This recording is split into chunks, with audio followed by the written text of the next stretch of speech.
سارے صحابہ کہتے ہیں حضرت علی کو دیکھ کر ہم رشک کرتے تھے کہ کیا مقام پایا علی بن ابی طالب نے. اس وقت ان کی جوانی کا ہی وقت تھا، اور جب وہ جھنڈا ہاتھ میں لے کر کے آئے تھے یہ مقابلہ مرحب سے ہونا تھا.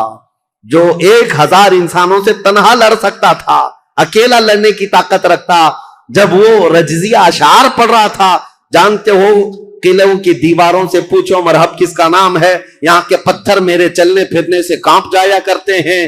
پھر حضرت علی آگے آئے، پوچھا مرحب نے تم کون ہو؟ حضرت علی نے کہا انا الذی سمتنی امی حیدرا، میں وہ ہوں کہ میری ماں نے میرا نام حیدر رکھا ہے. حیدر کا مطلب جانتے ہو؟ حیدر کا مطلب جنگل میں، گھنے جنگلات میں اپنے پیر پھیلائے ہوئے نہایت ہی سخت قسم کا چہرہ لے کر کے بھوکا پلٹوار کرنے والا وہ شیر ببر جس کو دیکھ کر کے پورے جنگل میں ہیبت طاری ہوتی ہے، اس کو عربی میں حیدر کہا جاتا ہے. حضرت علی کہتے ہیں عربی جاننے والے سمجھ سکتے تھے، انہوں نے رجزیہ اشعار میں حضرت علی نے صرف اتنا کہا انا الذی سمتنی امی حیدرا، میں تو وہ ہوں کہ میری ماں نے میرا نام حیدر رکھا ہے. مرحب نے کہا تجھ جیسے چھوٹے لڑکے سے میں مقابلہ کرنے کو اپنی توہین سمجھتا ہوں، میں توہین سمجھتا ہوں. حضرت علی نے کہا رسول کریم صلی اللہ تعالی علیہ وسلم کی جماعت سے ہوں، پہلے مجھ سے مقابلہ کر لو، بعد میں بڑے تمہارے مقابل میں آ جائیں گے. جب مرحب اترا حضرت علی کرم اللہ وجہہ الکریم کے مقابلے میں، تاریخ آج بھی گواہ ہے، اس کے لوہے کی ٹوپی، اس کا لوہے کا لباس اتنا مہنگا ہوا کرتا تھا، اور وہ تلوار لہراتے ہوئے آیا اور پہلی تلوار اتنی تیز مارا تھا کہ حضرت علی رضی اللہ تعالیٰ عنہ پر وار جو ہوا، حضرت علی رضی اللہ تعالیٰ عنہ نے اس کے وار کی چمک کو دیکھا، اور جنگ کے میدان میں جو تلوار کی چمک تھی لوگ دیکھ کر کے حیران تھے، اتنی تیز وہ تلوار چلاتا تھا. جو صحابہ کہتے ہیں ہمیں خوف ہو گیا، ڈر ہو گیا کہ علی بن ابی طالب گھوڑے پر ہے، ایک ہی وار اس نے ایسا کیا ہے کہ اس کی آواز فضا میں گونج رہی ہے، علی کا کیا ہوگا. حضرت علی رضی اللہ تعالیٰ عنہ بالکل بے خوف تھے. اللہ کے شیروں کو آتی نہیں روباہی، اللہ کا جو شیر ہوتا ہے وہ لومڑی کبھی بنی نہیں سکتا. مولا کائنات علی بن ابی طالب نے اس کے 2 وار کے بعد اپنا جو پہلا وار مارا، صحابہ کہتے ہیں حضرت علی کی 2 دھاری تلوار تھی، مرحب کے سر پر لگی اور اس کے لوہے کی ٹوپی کو کاٹتے ہوئے مرحب کے سینے تک آ گئی. ایک ہی وار میں مرحب کو زمین پر ٹھنڈا کر دیا تھا. فاتح خیبر حضرت علی رضی اللہ تعالیٰ عنہ ایک ہی وار میں مرحب کو ٹھنڈا کیا، اور اس کے بعد اسی کے اشعار حضرت علی نے پڑھ کر لوگوں کو سنایا. اے لوگوں سنو، یہ جو ٹھنڈا ہوا ہے جسم، یہ وہی ہے جس کی چلنے پھرنے کی آواز پتھر سنا کرتے تھے، دیوار سنا کرتے تھے. اب اس خیبر کے قلعے کے در و دیوار بھی جانیں گے کہ جس سے وہ ہیبت کھاتے تھے اس کو زمین پر کس نے مار گرایا. پھر حضرت علی نے کہا اے یہودیوں، آج کے بعد سے خیبر کے ہر قلعے سے آواز آئے گی کہ کوئی آیا تھا جس کا نام اس کی ماں نے حیدر رکھا تھا. عزیزان گرامی، یہ تاریخ کی سچائیاں اس لیے میں عرض کر رہا ہوں. مولا علی بن ابی طالب کرم اللہ وجہہ الکریم، اس جنگ میں صحابہ کی روایت ہے، ابن عساکر کی روایت یہ ہے کہ حضرت علی بڑھتے گئے اس قلعے کے پھاٹک کو توڑ دیا تھا، جو دروازہ ہوا کرتا تھا. صحابہ کہتے ہیں حضرت علی نے ایسے اس کو اکھاڑ دیا تھا، اور وہ دروازہ ایک ہاتھ میں لے کر اس کو ڈھال بنا کر لڑتے رہے. جب کبھی سامنے سے کوئی تیر آتا یا تلوار آتی تو یہ دروازے کو ڈھال بنا کر کے لڑتے تھے. تم اپنے گھر کا دروازہ اٹھا کر کے دیکھو، خیبر کا دروازہ الگ ہے، اپنے گھر کا دروازہ بھی نہیں اٹھا پاؤ گے. آج کے نوجوانوں کی بات کر رہا ہوں. وہ خیبر کا دروازہ ایسا تھا کہ اس کے بعد حضرت علی نے اس کو اپنی پیٹھ پر رکھا دروازے پر. کئی صحابہ تو اس کے اوپر سے چڑھ کر کے قلعے کے اندر گئے، اور صحابہ کہتے ہیں اس کے بعد اس دروازے کو 16 گز آگے انہوں نے ایک ہی ہاتھ سے پھینکا تھا. رسول کریم صلی اللہ تعالی علیہ وسلم کا فرمان ہوا اس دروازے کو راستے سے ہٹایا جائے. صحابہ کہتے ہیں ہم 40 لوگ مل کر نہیں اٹھا پا رہے تھے، اور علی بن ابی طالب تنہا ایک ہاتھ سے اٹھا کر اس کو پھینک چکے تھے. لا فتح الا علی، لا سیف الا ذوالفقار. یہ شجاعت، یہ جمع مردی اللہ کے شیر کو اللہ نے عطا کی ہے. قوت پروردگار. میرے عزیزوں، ان کے فضائل، ان کے مناقب، ان کے کمالات بیان سے باہر ہیں، بیان سے باہر ہیں. لیکن اب خلافت کا دور شروع ہے، اسی لیے کہ ہم تاریخ بیان کر رہے ہیں، فضیلتیں ہر سال آپ سنتے رہتے ہیں، اور اس سال ظاہر سی بات ہے میں جو ٹاپک لے کر کے چل رہا ہوں وہ تاریخ اسلام ہے۔ ہر بچے کو، ہر جوان کو تاریخ یاد رکھنا بہت ضروری ہے، اور اگر اپنی تاریخ سے تم بے بہرا ہو تو دنیا جو پٹی پڑھائے گی وہ صحیح سمجھنے لگ جاؤ کہ آج حالات یہی ہیں، تم خالی کورے کاغذ لے کر کے بیٹھے ہو، سوشل میڈیا میں کوئی آیا نئی بات بولا، کہا ہاں یہ تو بالکل نہیں لگ رہی ہے، نہیں کچھ نہیں، 1400 سال پرانی ہے، تم کورے تھے، تم نے پڑھا ہی کہاں تھا۔ اس لیے تاریخ کی سچائیاں اگر تمہیں یاد نہ ہو تو اگلا دور جو آنے والا ہے اور بھی بہت ڈینجر ہے، بہت سخت ہے۔ آپ کو پتا ہے یہ ظالمانہ حکومتیں جو ہمارے سر پر آج منڈلا رہی ہیں، یہ دجالی نظام جو پیدا ہو چکا ہے، یہاں سب چیزوں پر اٹیک ہے، سب چیزوں پر اٹیک ہے۔ آپ یہ مت سمجھنا کہ یہ صرف ہماری مسجدیں گرا رہے ہیں یا ہماری خانقاہوں کو پامال کر رہے ہیں، بلکہ ماسٹر پلاننگ کے ساتھ تمہاری نسلوں کی تباہی کا انتظام ہو چکا ہے، ماسٹر پلاننگ کے اعتبار سے، ایسے کہ یہاں پر باضابطہ ایجوکیشن منسٹر اسی کو بنایا جاتا ہے جو سخت قسم کا تعصب پسند ہو، تمہاری تاریخ کو توڑ مروڑ کر کے تمہارے اسکول کے سیلیبس میں ایسی چیزیں ڈال دیں کہ بچہ کچے دماغ میں پڑھتے پڑھتے یہی سمجھ جائے۔ آج حالات ایسی ہی ہیں، 10-20 سال پہلے جا کر کے آپ اسکول کے نصاب سیلیبس کی کتابیں اٹھا کر کے پڑھیں، اس میں حضور صلی اللہ علیہ وسلم کے نام پر چیپٹر ہوا کرتا، صحابہ اکرام کے حضرت عمر فاروق کے نام پر چیپٹر ہوا کرتا تھا، کوئی نہ کوئی ٹیکسٹ بک میں آپ کو مل جائے گا۔ آج تو ہے ہی نہیں۔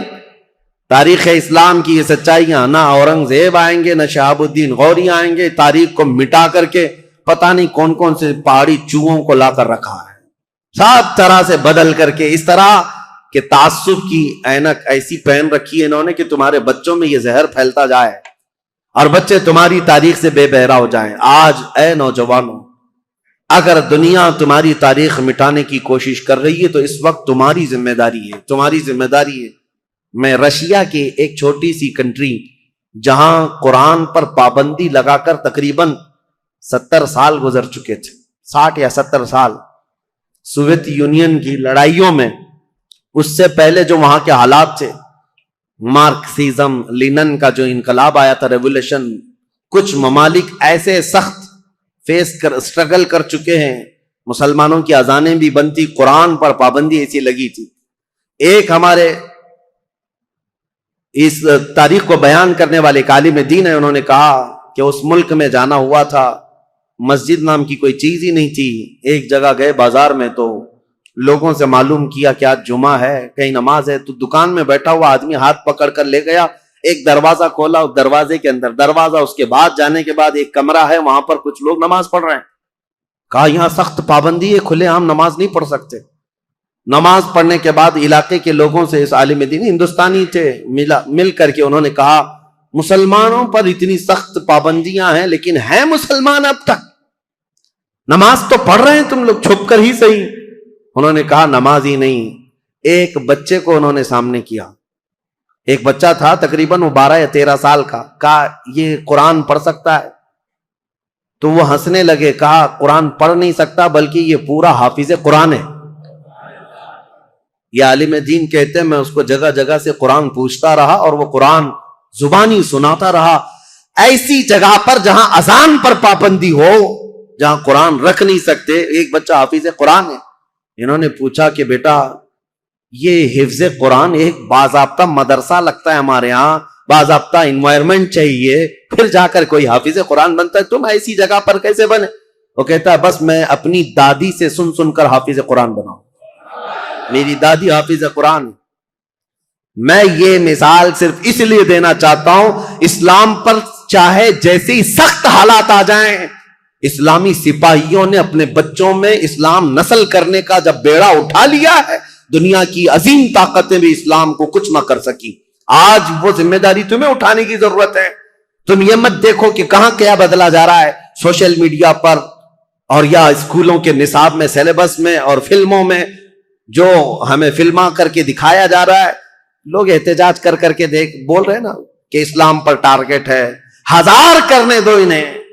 یہ آج سول کوڈ کی بات لے کر کے مسلمانوں کے قوانین بدلنے، یہ سب حالات آئیں گے، سخت ترین حالات آئیں گے۔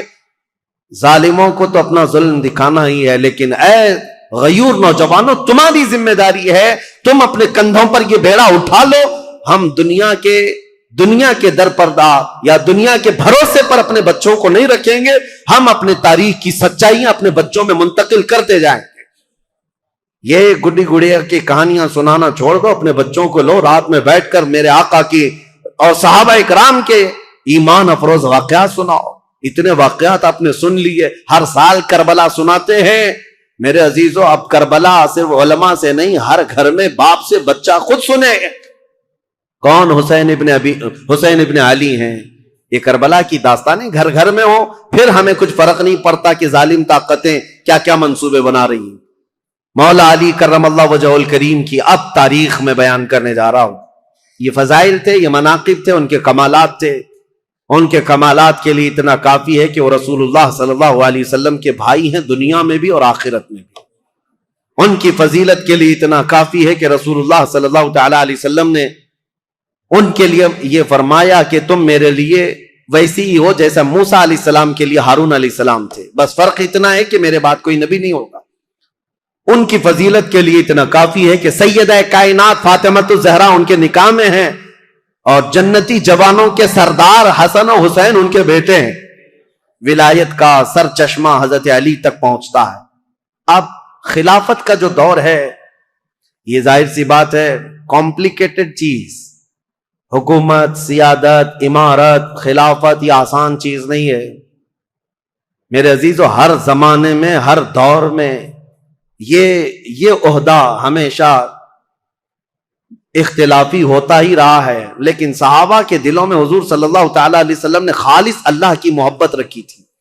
وہ دنیا پرست نہیں تھے، اور دنیا کے اسباب کی طرف یا مادوں کی طرف وہ اپنے دل دادا نہیں تھے، اللہ کا خوف رکھتے تھے، اس لیے زیادہ معاملات نہیں آئے۔ پھر بھی جیسے کہ کل میں نے بتایا، حضرت عثمان کے 12 سالہ خلافت کے دور میں آخر دور ایسا آیا جو فتنوں سے بھرا ہوا تھا۔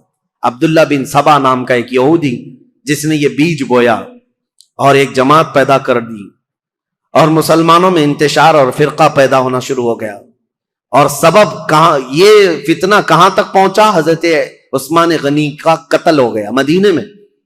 یہ پہلا قتل ہے جو مسلمانوں کے ہاتھ ہوا ہے، حضرت عثمان غنی کا قتل۔ حضرت عمر کو بھی شہید کیا گیا، لیکن وہ تو ایک آگ کا پجاری تھا، ابو لولو فیروز مجوسی۔ لیکن حضرت عثمان کا جو قتل ہوا ہے وہ آپسی انتشار کی وجہ سے ہوا۔ تفصیل میں نے بتایا، جگہ جگہ انقلاب نام سے کچھ جماعتیں کھڑی ہوتی تھیں، ان کو یہ چاہیے تھا ریولیوشن، اور ان کو جدت، نیا پن چاہیے تھا۔ حضرت عثمان کا خلافت کا زمانہ 12 سال ہو رہا تھا، اور یہ وقت یہاں تک آ پہنچا کہ مدینے میں پہنچ کر کے ان سبائیوں نے، مصر کے رہنے والے بلوائیوں نے حضرت عثمان کا قتل کر دیا۔ یہ قتل صحابہ کے لیے بہت بڑا صدمہ تھا۔ جتنے بڑے صحابہ تھے اس قتل کے خلاف تھے۔ خود حضرت علی کرم اللہ وجہہ الکریم اس کی سخت مذمت کرتے رہے اور کہتے رہے کہ رسول اللہ صلی اللہ علیہ وسلم کے حرم مدینہ کو جس نے حلال کر دیا خون سے حضرت عثمان کے، وہ دنیا کا بدترین شخص ہے۔ اور حضرت علی کے یہ فرامین ہے کہ میں سمجھتا ہوں قتل عثمان سب سے بدترین فتنہ ہے۔ اب حالات ہو گئے، ان کے قتل کے بعد جنازہ ہو گیا، تدفین ہو گئی، جنت البقیع میں آپ دفن۔ اب خلافت کا مسئلہ آیا کہ اب کون خلیفہ بنے گا۔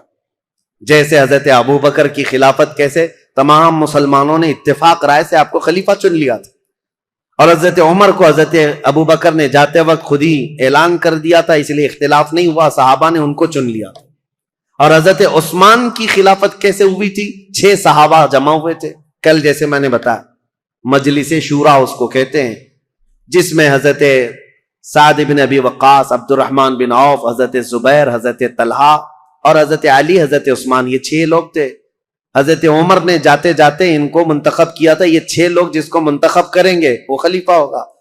ان 6 میں سے 2 تو پہلے ہی ہٹ گئے کہ ہم کو خلافت کا کوئی ارادہ نہیں ہے، اور باقی جو 2 تھے انہوں نے اپنی خلافت دوسرے کو سپرد کر دی، جیسے حضرت زبیر نے حضرت علی کو دے دیا، حضرت طلحہ نے حضرت عثمان کو۔ بچے 2 ہی تھے، حضرت علی اور حضرت عثمان، جو خلافت کے دعوے دار۔ لیکن حضرت عبد الرحمن بن عوف نے دونوں سے وعدہ لے لیا تھا ہم جس کی بیعت کریں گے ایک دوسرا اس کی پیروی کرے گا، اطاعت کرے گا۔ تو جب حضرت عثمان کی بیعت ہو گئی تو حضرت علی نے بھی بیعت کیا۔ اب یہ پوری روایت مسند ابی یعلا میں، تاریخ ابن عساکر میں، خود حضرت علی کرم اللہ وجہہ الکریم سے منقول یہ روایت میں آپ کے سامنے رکھتا ہوں۔ جب حضرت علی کے ساتھ ایک معاملہ پیش آیا تھا، وہ بھی میں ابھی تاریخ میں بتاتا ہوں، 2 جنگیں ہوئی ہیں جو تاریخ کی بدترین قسم کی، یعنی جس میں مسلمانوں کا بہت بڑا نقصان ہوا ہے۔ ان جنگوں کے متعلق ذکر کرنا مسلمانوں میں یہ ضروری نہیں ہے، لیکن ابھی دور ایسا آ گیا ہے کہ چوہے بہت آ گئے ہیں اور تمہارے وائر کاٹنے پر لگے ہوئے ہیں، اسی لیے ہمیں حقیقت تھوڑی بیان کرنی پڑی۔ جنگ جمل، جنگ صفین کے متعلق خلفشار مچا کر رکھا ہے کچھ لوگوں نے، اس لیے حقیقت کیا ہے وہ بتاؤں گا۔ اس وقت جب بصرہ میں گئے تھے حضرت علی، ایک مشہور تابعی ہیں اور ایک صحابی ہیں حضرت احنف بن قیس، انہوں نے پوچھا تھا حضرت علی سے، اے علی آج آپ اپنے گھوڑے پر سوار ہو کر بصرہ تک آ گئے ہیں، آپ یہ بتائیں رسول پاک صلی اللہ تعالی علیہ وسلم نے کیا آپ کو اس کا حکم دیا تھا، یا آپ یہاں تک کس لیے آئے؟ تب حضرت علی نے تفصیلاً ایک حدیث پر جو حضرت علی سے مروی ہے بیان کیا، کہا لوگوں سنو، میری قرابت رسول اللہ سے کیا ہے وہ بتانے کی چندہ ضرورت نہیں، میری رشتہ داری کیا ہے، لیکن جب رسول کریم صلی اللہ تعالی علیہ وسلم کی وفات ہوئی تو ہمیں ڈر یہ تھا کہ اختلاف پیدا ہو جائے گا مسلمانوں میں، لیکن اللہ کریم ایسا کرم کیا کہ حضرت ابو بکر صدیق کو مہاجرین اور انصار سب نے بالاتفاق خلیفہ مان لیا۔ حضرت علی کہتے میں بھی اس میں تھا، میں نے بھی حضرت ابو بکر کی خلافت کو تسلیم کیا، اور صرف اتنا نہیں کہ نہ چاہتے ہوئے، بلکہ حضرت علی کہتے وہ اس کے اہل تھے اور اس کے حقدار تھے، ان سے افضل ہم میں کوئی نہیں تھا، میں نے ان کی خلافت کو تسلیم کیا۔ اور جب انہوں نے جنگوں میں شرکت کا کہا، میں نے جنگوں میں شرکت کی، جتنا انہوں نے مجھے حصہ دیا میں اس میں سے حصہ لیتا رہا، لیکن جب حضرت ابو بکر صدیق کا انتقال ہوا تو حضرت علی کہتے ہیں میرے دل میں یہ خیال تھا، لیکن حضرت ابو بکر نے جانے سے پہلے ہی ایک وصیت کر دی تھی مسلمانوں کو حضرت عمر کے نام پر کہ عمر بن خطاب کو میں صحیح سمجھتا ہوں، تم لوگ اپنا اس کو منتخب کر لو۔ تو حضرت علی کہتے ہیں حضرت ابو بکر کی ہم حد درجہ تعظیم کرتے تھے، اس لیے ان کے فرمان کے آگے کوئی جا نہیں سکتا تھا، حضرت عمر کو ہم نے خلیفہ بنایا۔ حضرت علی کہتے ہیں میں نے حضرت عمر کے 10 سالہ زمانے میں جتنی جنگیں انہوں نے مجھے جہاں جہاں بھیجا میں نے شرکت کی، جو مال غنیمت ملتا تھا ان کی طرف سے میں نے سب لیا، اور ہر چیز میں ان کے شانہ بشانہ رہا۔ پھر جب حضرت عمر کا انتقال ہوا تو وہ کہتے ہیں کہ وہ مجلس شورا بنا کر گئے تھے 6 لوگوں کی، اس میں بھی تھا، اور اس میں 6 لوگوں میں جب انتخاب کرنے کی بات آئی تو 2 ہٹ گئے اور 2 نے ہمارے حوالے کر دیا، لاسٹ میں 2 بچ گئے، علی اور عثمان رضی اللہ تعالیٰ عنہما۔ حضرت علی کہتے ہیں چونکہ عبد الرحمن بن عوف نے مجھ سے یہ وعدہ لیا تھا، وہ 6 میں سے ایک صحابی عبد الرحمن بن عوف بھی ہیں، انہوں نے حضرت علی سے وعدہ لیا تھا اے علی اگر آپ کے علاوہ میں کسی اور کے ہاتھ میں بیعت کروں تو کیا آپ اس کے خلاف جائیں گے؟ حضرت علی کہتے ہیں ہرگز نہیں جاؤں گا، آپ جس کی بیعت کو قبول کریں گے میں بھی اس کی بیعت کو قبول کروں گا۔ حضرت علی کہتے ہیں جب عبد الرحمن بن عوف نے مجھ سے یہ وعدہ لیا تھا اور وعدے کے بعد انہوں نے حضرت عثمان کے ہاتھ میں بیعت کر لی تو میں اپنے وعدے کے خلاف نہیں جا سکتا، میں نے بھی حضرت عثمان کے ہاتھ میں بیعت کر لی۔ یہ حضرت علی کی خود بیان کردہ روایت میں آپ کے سامنے رکھ رہا ہوں۔ اور پھر 12 سال گزر گئے حضرت عثمان کے۔ حضرت علی کہتے ہیں پھر حالات ایسے سنگین ہو گئے کہ حضرت عثمان کا قتل ہو گیا، جو بالکل میرے وہم و گمان میں نہ تھا کہ قتل تک ہو جائے گا۔ معاملات بدل رہے تھے، فتنہ پھیل چکا تھا، لیکن اتنے سنگین حالات بن گئے کہ ان کا قتل ہو گیا، جس سے ہم ہرگز راضی نہیں۔ اب اس کے بعد بات آتی ہے خلیفہ چننے کی۔ حضرت زبیر، حضرت طلحہ، یہ 2 ایسے صحابہ ہیں جو عشرہ مبشرہ میں سے رسول اللہ صلی اللہ علیہ وسلم نے جن کو دنیا میں جنت کی بشارت دی، ان میں 2 یہ ہیں۔ یہ صحابہ بڑے صحابہ کہلاتے تھے، مدینے میں جتنے تھے سب آئے، سب آ کر حضرت علی کے پاس کہنے لگے آپ اپنی بیعت کا اعلان کر دیں اور آپ خلیفہ ہیں۔ حضرت علی نے کہا مجھے اس کی خواہش نہیں، میں خلیفہ کی بجائے وزیر بننا پسند کروں گا، تم میں سے جو چاہے خلیفہ بن جاؤ. کیونکہ حالات ایسے تھے اس وقت حضرت علی کو خلیفہ بنایا جا رہا ہے جب انتشار بہت پھیل چکا تھا، امن کا دور نہیں تھا، جگہ جگہ جماعتیں کھڑی ہو گئی تھی، صبائی فتنہ، کوفہ میں الگ، بصرہ میں الگ، عراق میں الگ، اور شام میں الگ، اور مدینہ مکہ والے الگ. یہ حالات پر حضرت علی کو خلیفہ بنایا جا رہا ہے. حضرت علی نے منع کیا، اس کے بعد پھر لوگوں نے اصرار کیا آپ سے بہتر ہماری جماعت میں کوئی نہیں. حضرت علی کہتے ہیں جب انہوں نے اصرار کیا تو میں نے اللہ اس کے رسول کے احکام کی شرط پر اور خلفائے ثلاثہ جو گزر چکے ان کی اتباع، ان کی پیروی پر سب کی بیعت لینا شروع کیا. حضرت علی جب بیعت لینے لگے، یہ تقریباً 35 ہجری کا واقعہ ہے. حضور صلی اللہ تعالیٰ علیہ وسلم کی وفات کو 25 سال گزر چکے تھے. یہ 35ویں ہجری میں حضرت علی رضی اللہ تعالیٰ عنہ خلافت پر متمکن ہوئے مدینہ طیبہ میں. اب خلافت کا پہلا دور ہے، یعنی ابھی پہلا دن ہے. آپ بہترین خطیب تھے. حضرت علی کرم اللہ وجہ الکریم خطبہ بہت اعلیٰ دیا کرتے. خطبے کے بعد آپ یہ جو فتنہ پھیلا تھا اس کو ٹھنڈا کرنے کے لیے کوششیں فرما رہے تھے. لیکن اسی اثنا میں ہوا کیا، حضرت علی رضی اللہ تعالیٰ عنہ نے چند دنوں کے بعد بہت سخت قسم کے فیصلے لیے. اس سے معاملات اور سخت ہو گئے. کیا؟ آپ نے ملک شام کے گورنر امیر معاویہ رضی اللہ تعالیٰ جو 22 سال سے گورنر تھے حضرت عمر کے زمانے سے، حضرت علی یہ کہتے تھے کہ اب ان کو گورنری سے میں معزول کرتا ہوں. حضرت امیر معاویہ کو اور مصر کے گورنر کو اور کئی جگہ کے گورنروں کو ایک ساتھ معزول کرنے کے لیٹر آپ نے جاری کر دی.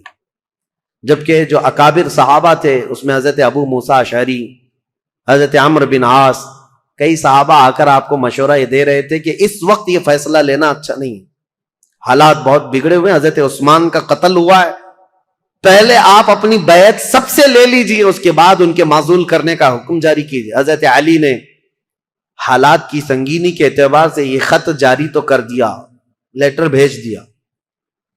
پھر میں کہتا ہوں ادب کا دائرہ ساتھ رکھنا ہے سنیوں، تولنا نہیں صحابہ کو ادھر ادھر. حالات جو ہوئے جیسے ہوئے، لیکن وہ رسول اللہ کے صحابہ ہیں. ان کے اختلافات یا ان کے مشاجرات کو بیان کرنا یہ حرام ہے، لیکن یہاں تاریخی سچائیاں تمہارے ذہنوں میں رہیں، اس لیے میں یہ عرض کر رہا ہوں تاکہ کوئی دوسرا چوہا آ کر کے تمہیں کبھی اس کے بارے میں کبھی اس کے بارے میں نہ بیان کرے. جیسے حضرت امیر معاویہ کو ٹرول کرتے کرتے آج اتنی گندی باتیں کہنے لگ گئے لوگ جو حقیقت میں ہے نہیں. ہاں کچھ معاملات تو ہوئے ہیں لیکن ایسے نہیں ہیں. حضرت علی نے ان کی معزولی کا لیٹر جاری کیا، حالات سنگین ہو گئے. ظاہر سی بات ہے 22 سال سے وہ گورنر تھے. اب یہاں حالات یہ ہو گئے کہ حضرت امیر معاویہ نے سب سے پہلے یہ اعلان کیا کہ حضرت علی اب خلیفہ اگر ہو گئے ہیں تو ان کی خلافت کا پہلا کام یہ ہونا چاہیے جنہوں نے حضرت عثمان ابن عفان کو قتل کیا، پہلے ان قاتلوں کو پکڑ کر قصاص لینا چاہیے. خلیفہ اسلام کا قتل ہوا ہے، عام آدمی کا قتل نہیں ہوا ہے. خلیفہ اسلام کو قتل کرنے کا مطلب اسلام کے پلر کو ہلا دینا. حضرت امیر معاویہ شد و مت سے بہت زور شور سے یہ مطالبہ شروع کر دی، اور مطالبے میں بھی اتنا کہ حضرت امیر معاویہ نے مدینے ایک قاصد کو بھیجا اور حالات معلوم کر کے حضرت عثمان کا وہ جبہ منگوایا جس میں ان کی شہادت ہوئی تھی. وہ خون سے تر بتر تھا. حضرت عثمان جس میں شہید ہوئے تھے وہ جبہ موجود تھا، اور ان کی بیوی حضرت نائلہ اس وقت موجود تھی جو حضرت عثمان کے گھر میں ان کی انگلیاں کٹ گئی تھی، بیچ بچاؤ میں یا زخمی ہو گئی تھی. ان کی کٹی ہوئی انگلیاں اور حضرت عثمان کا جبہ حضرت امیر معاویہ نے دمشق ملک شام منگوایا. اب یہ جب چیزیں آئیں تو حضرت امیر معاویہ نے منبر پر رکھ کر کے لوگوں سے کہا خلیفہ اسلام کا بے دردی کے ساتھ قتل ہوا ہے، جبکہ جو وجوہات بتائی جا رہی ہیں وہ بہت چھوٹی ہیں. حضرت عثمان نے غلطی کیا کی تھی، ان کا جرم کیا تھا جس کی وجہ سے یہ قتل ہوئے. اور یہ جبہ جیسی ہی ملک شام میں پہنچا، ہنگامہ برپا ہو گیا. تقریباً 60,000 لوگ کھڑے ہو گئے یہ مطالبہ کرنے کے لیے کہ خلیفہ اسلام عثمان بن عفان کے قتل کا قصاص لینا ضروری ہے. جن لوگوں نے قتل کیا ہے خلیفہ اسلام کو، ان کا مطالبہ کرنا اپنی جگہ پر تھا۔ ظاہر سی بات ہے آج کے دور میں آپ کو بتاؤں، ملک کے پریزیڈنٹ پر کوئی حملہ کر دے یا ملک کے پی ایم پر کوئی حملہ کر دے تو پورے ملک کی عزت کا مسئلہ ہو جاتا ہے، عام چیز نہیں ہے، اس کے لیے سیکورٹی بھی بہت رکھی جاتی ہے۔ اور اگر ہو گیا تو اس کے بعد حالات کیا ہوتے ہیں؟ جو نیا بیٹھے گا اس کے لیے سب سے پہلا مطالبہ یہی کیا جائے گا، جن لوگوں نے ان کا قتل کیا پہلے ان کو پکڑو، یہ مطالبہ ہوتا ہے۔ ارے میاں پی ایم اور پریزیڈنٹ تو بہت دور کی بات ہے، ہمارے ہاں کوئی عام آدمی بھی مر جائے تو لوگ مطالبہ کرتے ہیں کہ قاتل کو پکڑو، کلر کون ہے اس کو سزا دو، یہ تو مطالبہ ہوتا ہی ہے، پروٹیسٹ ہوتے ہیں۔ تو حضرت امیر معاویہ کا مطالبہ بہت تیزی سے بڑھتا چلا گیا۔ اب دیکھیں میں حالات آپ کو سمجھا رہا ہوں، حضرت علی کے ساتھ کیا معاملات تھے۔ جیسے ہی مدینے میں آپ نے باغ ڈور سنبھالی، آپ کے لیے حالات یہ تھے کہ صحیح طریقے سے قاتل کون ہے یہ کسی کو معلوم ہی نہیں تھا، آج تک نہیں معلوم، تو کیونکہ اس گھر میں حضرت عثمان ابن عفان کی بیوی حضرت نائلہ اکیلی تھی، وہ بہت پردہ دار عورت تھی۔ انہوں نے بیان کیا حضرت علی کے سامنے کہ محمد بن ابو بکر چھت سے داخل ہوئے تھے، یہ تو میں نے دیکھا ہے، اور انہوں نے حضرت عثمان کی داڑھی بھی پکڑی تھی، لیکن حضرت عثمان نے ایک جملہ کہا تھا کہ تیرے باپ ابو بکر ہوتے تو یہاں تک تیری حرکت نہ ہو سکتی۔ یہ سن کر محمد بن ابو بکر چلے گئے اور دروازے پر کھڑے ہو کر وہ رو کر توبہ کرنے لگے، لیکن ان کے ساتھ انجان دو آدمی بھی آئے تھے، میں انہیں نہیں جانتی ہوں نہ پہچانتی ہوں کون لوگ ہیں۔ اور اس کے بعد حضرت نائلہ جو حضرت عثمان کی بیوی اس وقت جو موجود تھی، وہ کہتی ہیں قتل ہونے کے وقت میں وہاں موجود نہیں تھی، قتل ہو گیا۔ حضرت علی کے سامنے یہ مقدمہ ہے، بڑا سخت ہے، کسی انجان کو قتل تو نہیں کر سکتے پکڑ کر کے پوری جماعت کو، ظاہر سی بات ہے آپ موب لنچنگ بھی ہو جاتی ہے تو اس پورے موب کو جو ہے نا سزا نہیں دیتے حکومت، پرٹیکولر ایک آدمی کون ہے جو مرڈر کیا ہے اس کو پکڑنا ضروری ہوتا ہے۔ موب کا جو حملہ ہوتا ہے یہ سب لوگ اس میں شریک ہوتے ہیں، سزائیں چھوٹی چھوٹی ہو سکتی ہیں لیکن مرڈر کا جو جرم ہے وہ سب پر نہیں آتا۔ اس وقت حضرت علی کے ساتھ یہ معاملہ تھا کہ حقیقت میں قاتل کون ہے یہ نہیں معلوم، تو سیدنا علی بن ابی طالب مدینے کے سارے صحابہ سے کہہ رہے تھے کہ میں بھی حضرت عثمان کے قتل کا قصاص لینا چاہتا ہوں، لیکن قاتل پکڑ کر کے تو لائیں۔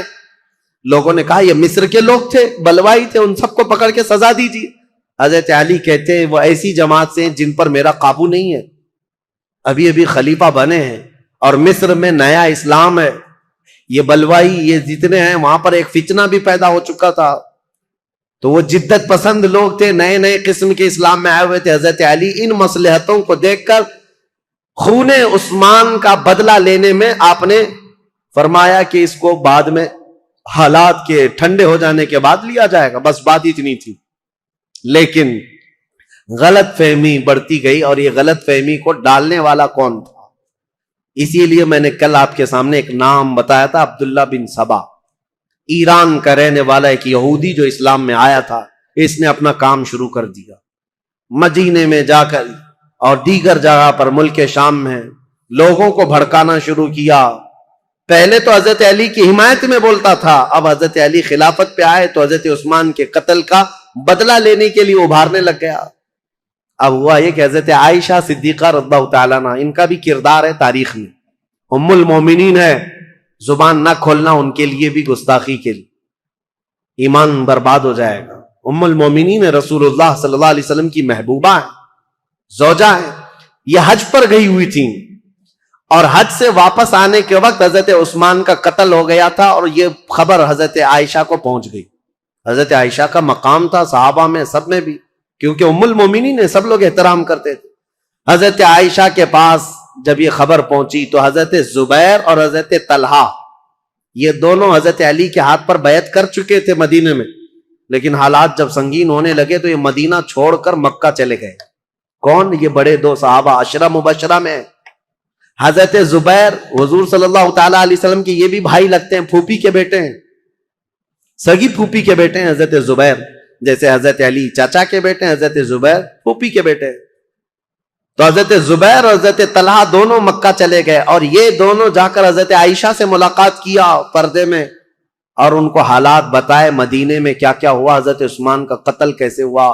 حضرت عائشہ بہت جلال میں آئی، کہا ہم جانتے ہیں عثمان بن عفان کے اخلاق اور ان کی کردار کو، سارے صحابہ ان کی پاکیزگی کی گواہی دیتے تھے۔ حضرت عائشہ کہتی ہے میں وہ دن بھی جانتی ہوں جب رسول اللہ صلی اللہ تعالی علیہ وسلم حجرے میں بیٹھے ہوتے، کئی لوگ آتے حضور اسی طرح لیٹے رہتے، جب عثمان آتے تو حضور اپنی تہبند سے ہی کر لیتے تھے۔ حضرت عائشہ کہتی ہیں میں گواہ ہوں، اور میں پوچھتی یا رسول اللہ عثمان کے آنے پر اپنی تہبند آپ پیر سے نیچے تک کرتے ہیں اور اٹھ کر بیٹھتے ہیں، کیوں ایسا؟ حضرت عثمان کے متعلق حضور نے فرمایا اے عائشہ کیا میں اس سے حیا نہ کروں جس سے اللہ کے فرشتے حیا کرتے ہیں؟ اللہ کے فرشتے جس سے حیا کرتے ہیں۔ میرے عزیز، حضرت عائشہ نے جب یہ کہا اور وہ جلال میں آئیں، واپس مکہ لوٹ کر آئیں، کہا جب مدینے کے حالات اتنے خراب ہو گئے تو اب کیا کرنا چاہیے؟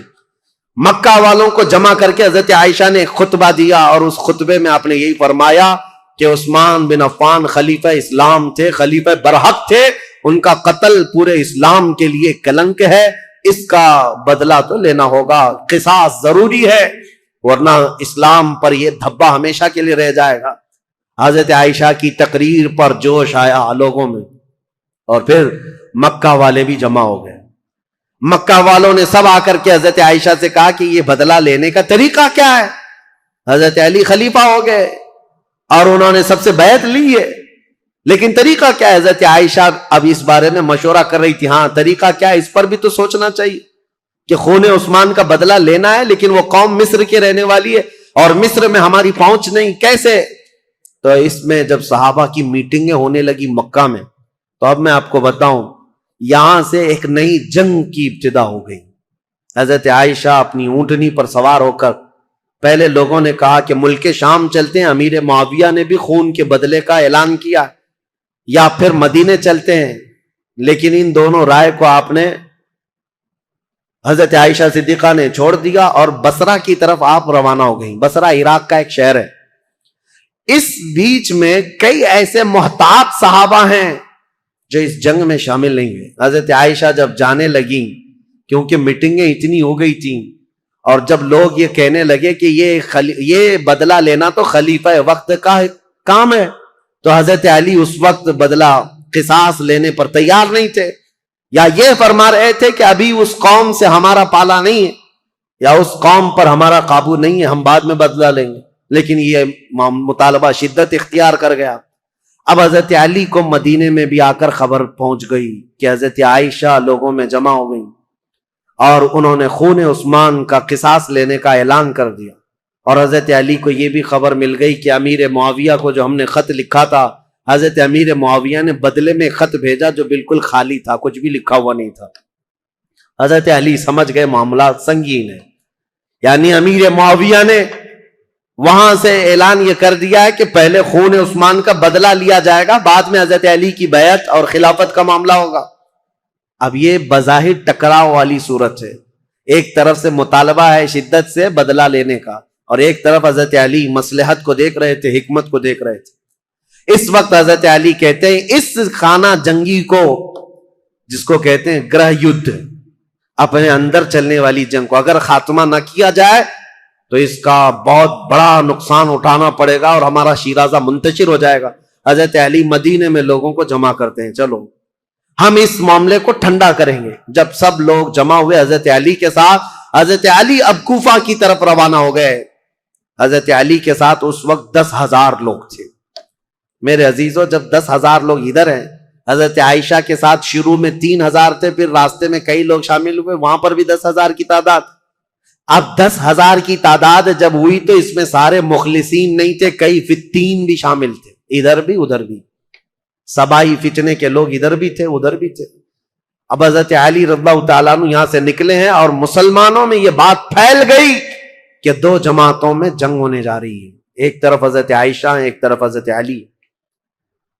یہاں تک کہ روایت میں موجود ہے جب حضرت عائشہ اپنی اونٹنی پر بیٹھ کر کے مکہ سے نکل رہی تھی تو اس کو اس دن کو یوم الخیب کہا گیا ہے، یعنی یوم گریہ۔ سارے مکہ والوں نے اس دن اتنا روئے تھے سارے مکہ والے جتنا وہ کہتے ہم نے کبھی رویا نہیں، کہ ان کو شدت سے غم تھا کہ آج نوبت یہاں کو پہنچی کہ مسلمانوں کی دو بڑی جماعتیں ٹکرانے جا رہی ہیں، ایک طرف ام المومنین عائشہ صدیقہ، ایک طرف مولا کائنات علی بن ابی طالب۔ ابھی امیر معاویہ کا معاملہ ہی نہیں آیا، حضرت عائشہ چل کر کے گئیں، بصرہ پہنچ گئیں، اس میں حضرت زبیر بھی ہیں، حضرت طلحہ بھی ہیں، دو بڑے صحابہ ہیں عشرہ مبشرہ۔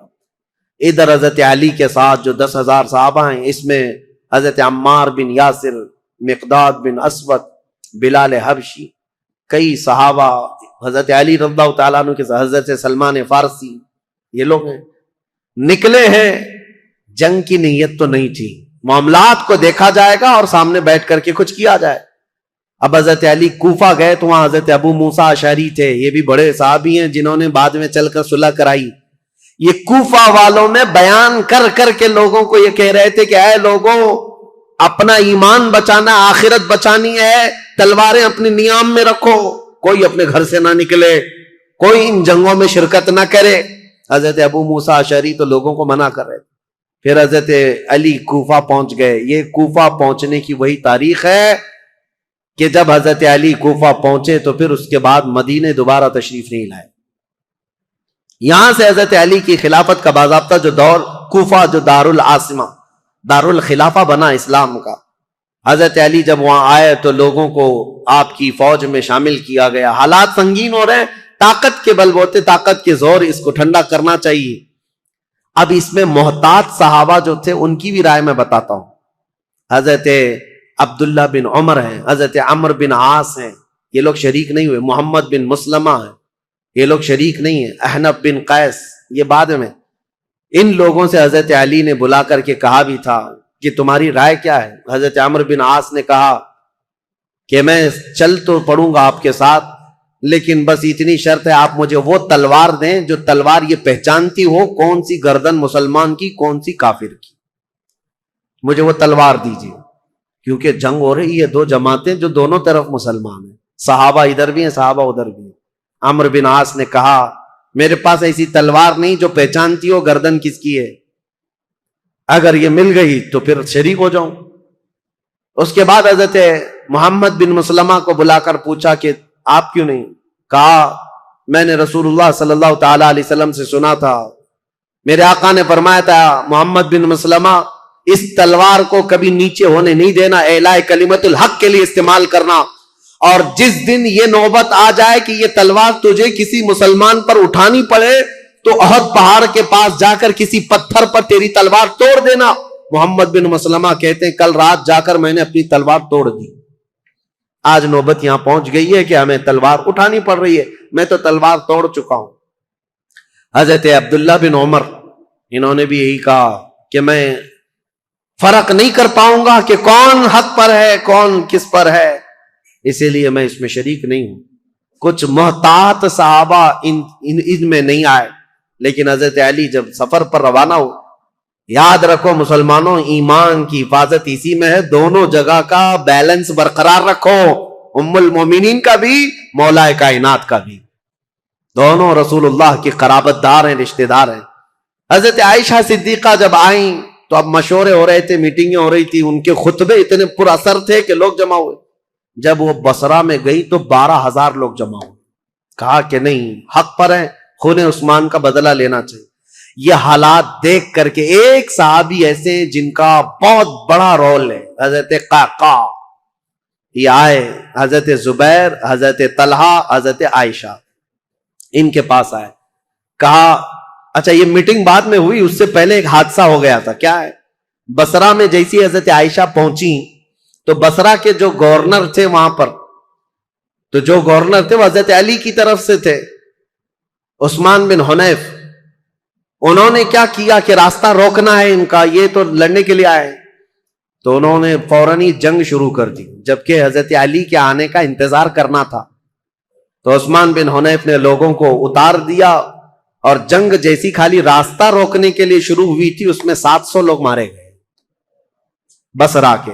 اب ظاہر سی بات ہے جب بصرہ میں اتنا بڑا قتل ہو گیا تو جو 12,000 لوگ تھے ان میں سے 6,000 لوگ پھر گئے، کہا یہ تو اپنے ہی لوگوں کا قتل ہو رہا ہے، یہاں اپنے ہی لوگ مر رہے ہیں. تو 6000 لوگ جب چھوڑ دیے تو حضرت عائشہ کے پاس رات میں حضرت قعقاع آئے. حضرت عائشہ تھی، حضرت زبیر، حضرت طلحہ، یہ تینوں بڑے لوگ بیٹھے تھے. حضرت قعقاع آئے اور کہا دیکھیں کیا حالات بدلتے ہوئے یہاں تک نہیں پہنچے. آپ لوگ تو نکلے تھے عثمان بن عفان کے قتل کا بدلہ لینے کے لیے، لیکن مسئلہ یہاں تک پہنچ گیا کہ جو گورنر بصرہ کے ہیں انہوں نے راستہ روکا، اور ان کے راستہ روکنے کی وجہ سے جو جنگ ہوئی اس میں 700 لوگ مارے گئے. اب ان 700 لوگوں کے مارے جانے کا بدلہ اب کس سے لیا جائے گا؟ ان کا قصاص کس سے لیا جائے گا؟ اب آپ کے ایک ایک فوجی سے وہ قصاص لینا پڑے گا، اتنے مر گئے. تو ڈائیورٹ ہو جائے گا مسئلہ، کہاں آپ کس کام کے لیے نکلے تھے اور کس کام میں آ گئے. کل کو اگر گورنر بصرہ کے عثمان بن حنیف کا قتل ہوتا ہے تو پھر یہ مطالبہ بدل جائے گا. اب آپ کے بارے میں بھی لوگ یہ کہیں گے تم تو نکلے تھے عثمان بن عفان کے قتل کا بدلہ لینے کے لیے، لیکن تم نے اپنے ہاتھوں سے بصرہ کے گورنر کا قتل کیا، اب ان کا قصاص ہم آپ سے لیں گے. بات تو برابر ہو جائے گی. حضرت قعقاع کی یہ باتیں اتنی اثر کر گئیں، حضرت عائشہ نے کہا قعقاع جو کہتے ہیں بالکل سچ ہے، ہمیں جنگ نہیں کرنی چاہیے، ہمیں جنگ نہیں کرنی چاہیے. حضرت زبیر، حضرت طلحہ کے پاس بھی وہ آئے، اسی طرح کی تقریر کی. تینوں نے کہا حضرت علی سے ہماری ذاتی کوئی دشمنی نہیں، صرف اسلام کے اس پلر کو کوئی ہلا نہ پائے اس لیے ہمارا یہ مطالبہ تھا. لیکن آپ کی بات صحیح ہے کہ اب یہ جنگ چھڑ جائے تو اپنوں کا قتل بہت زیادہ ہوگا. تو حضرت قعقاع سے ان تینوں نے کہا جو باتیں آپ نے ہم سے کی ہیں یہی باتیں علی بن ابی طالب سے بھی کرو، اگر وہ بھی راضی ہیں یہ مصالحت کے لیے تو جنگ کی ضرورت ہی نہیں.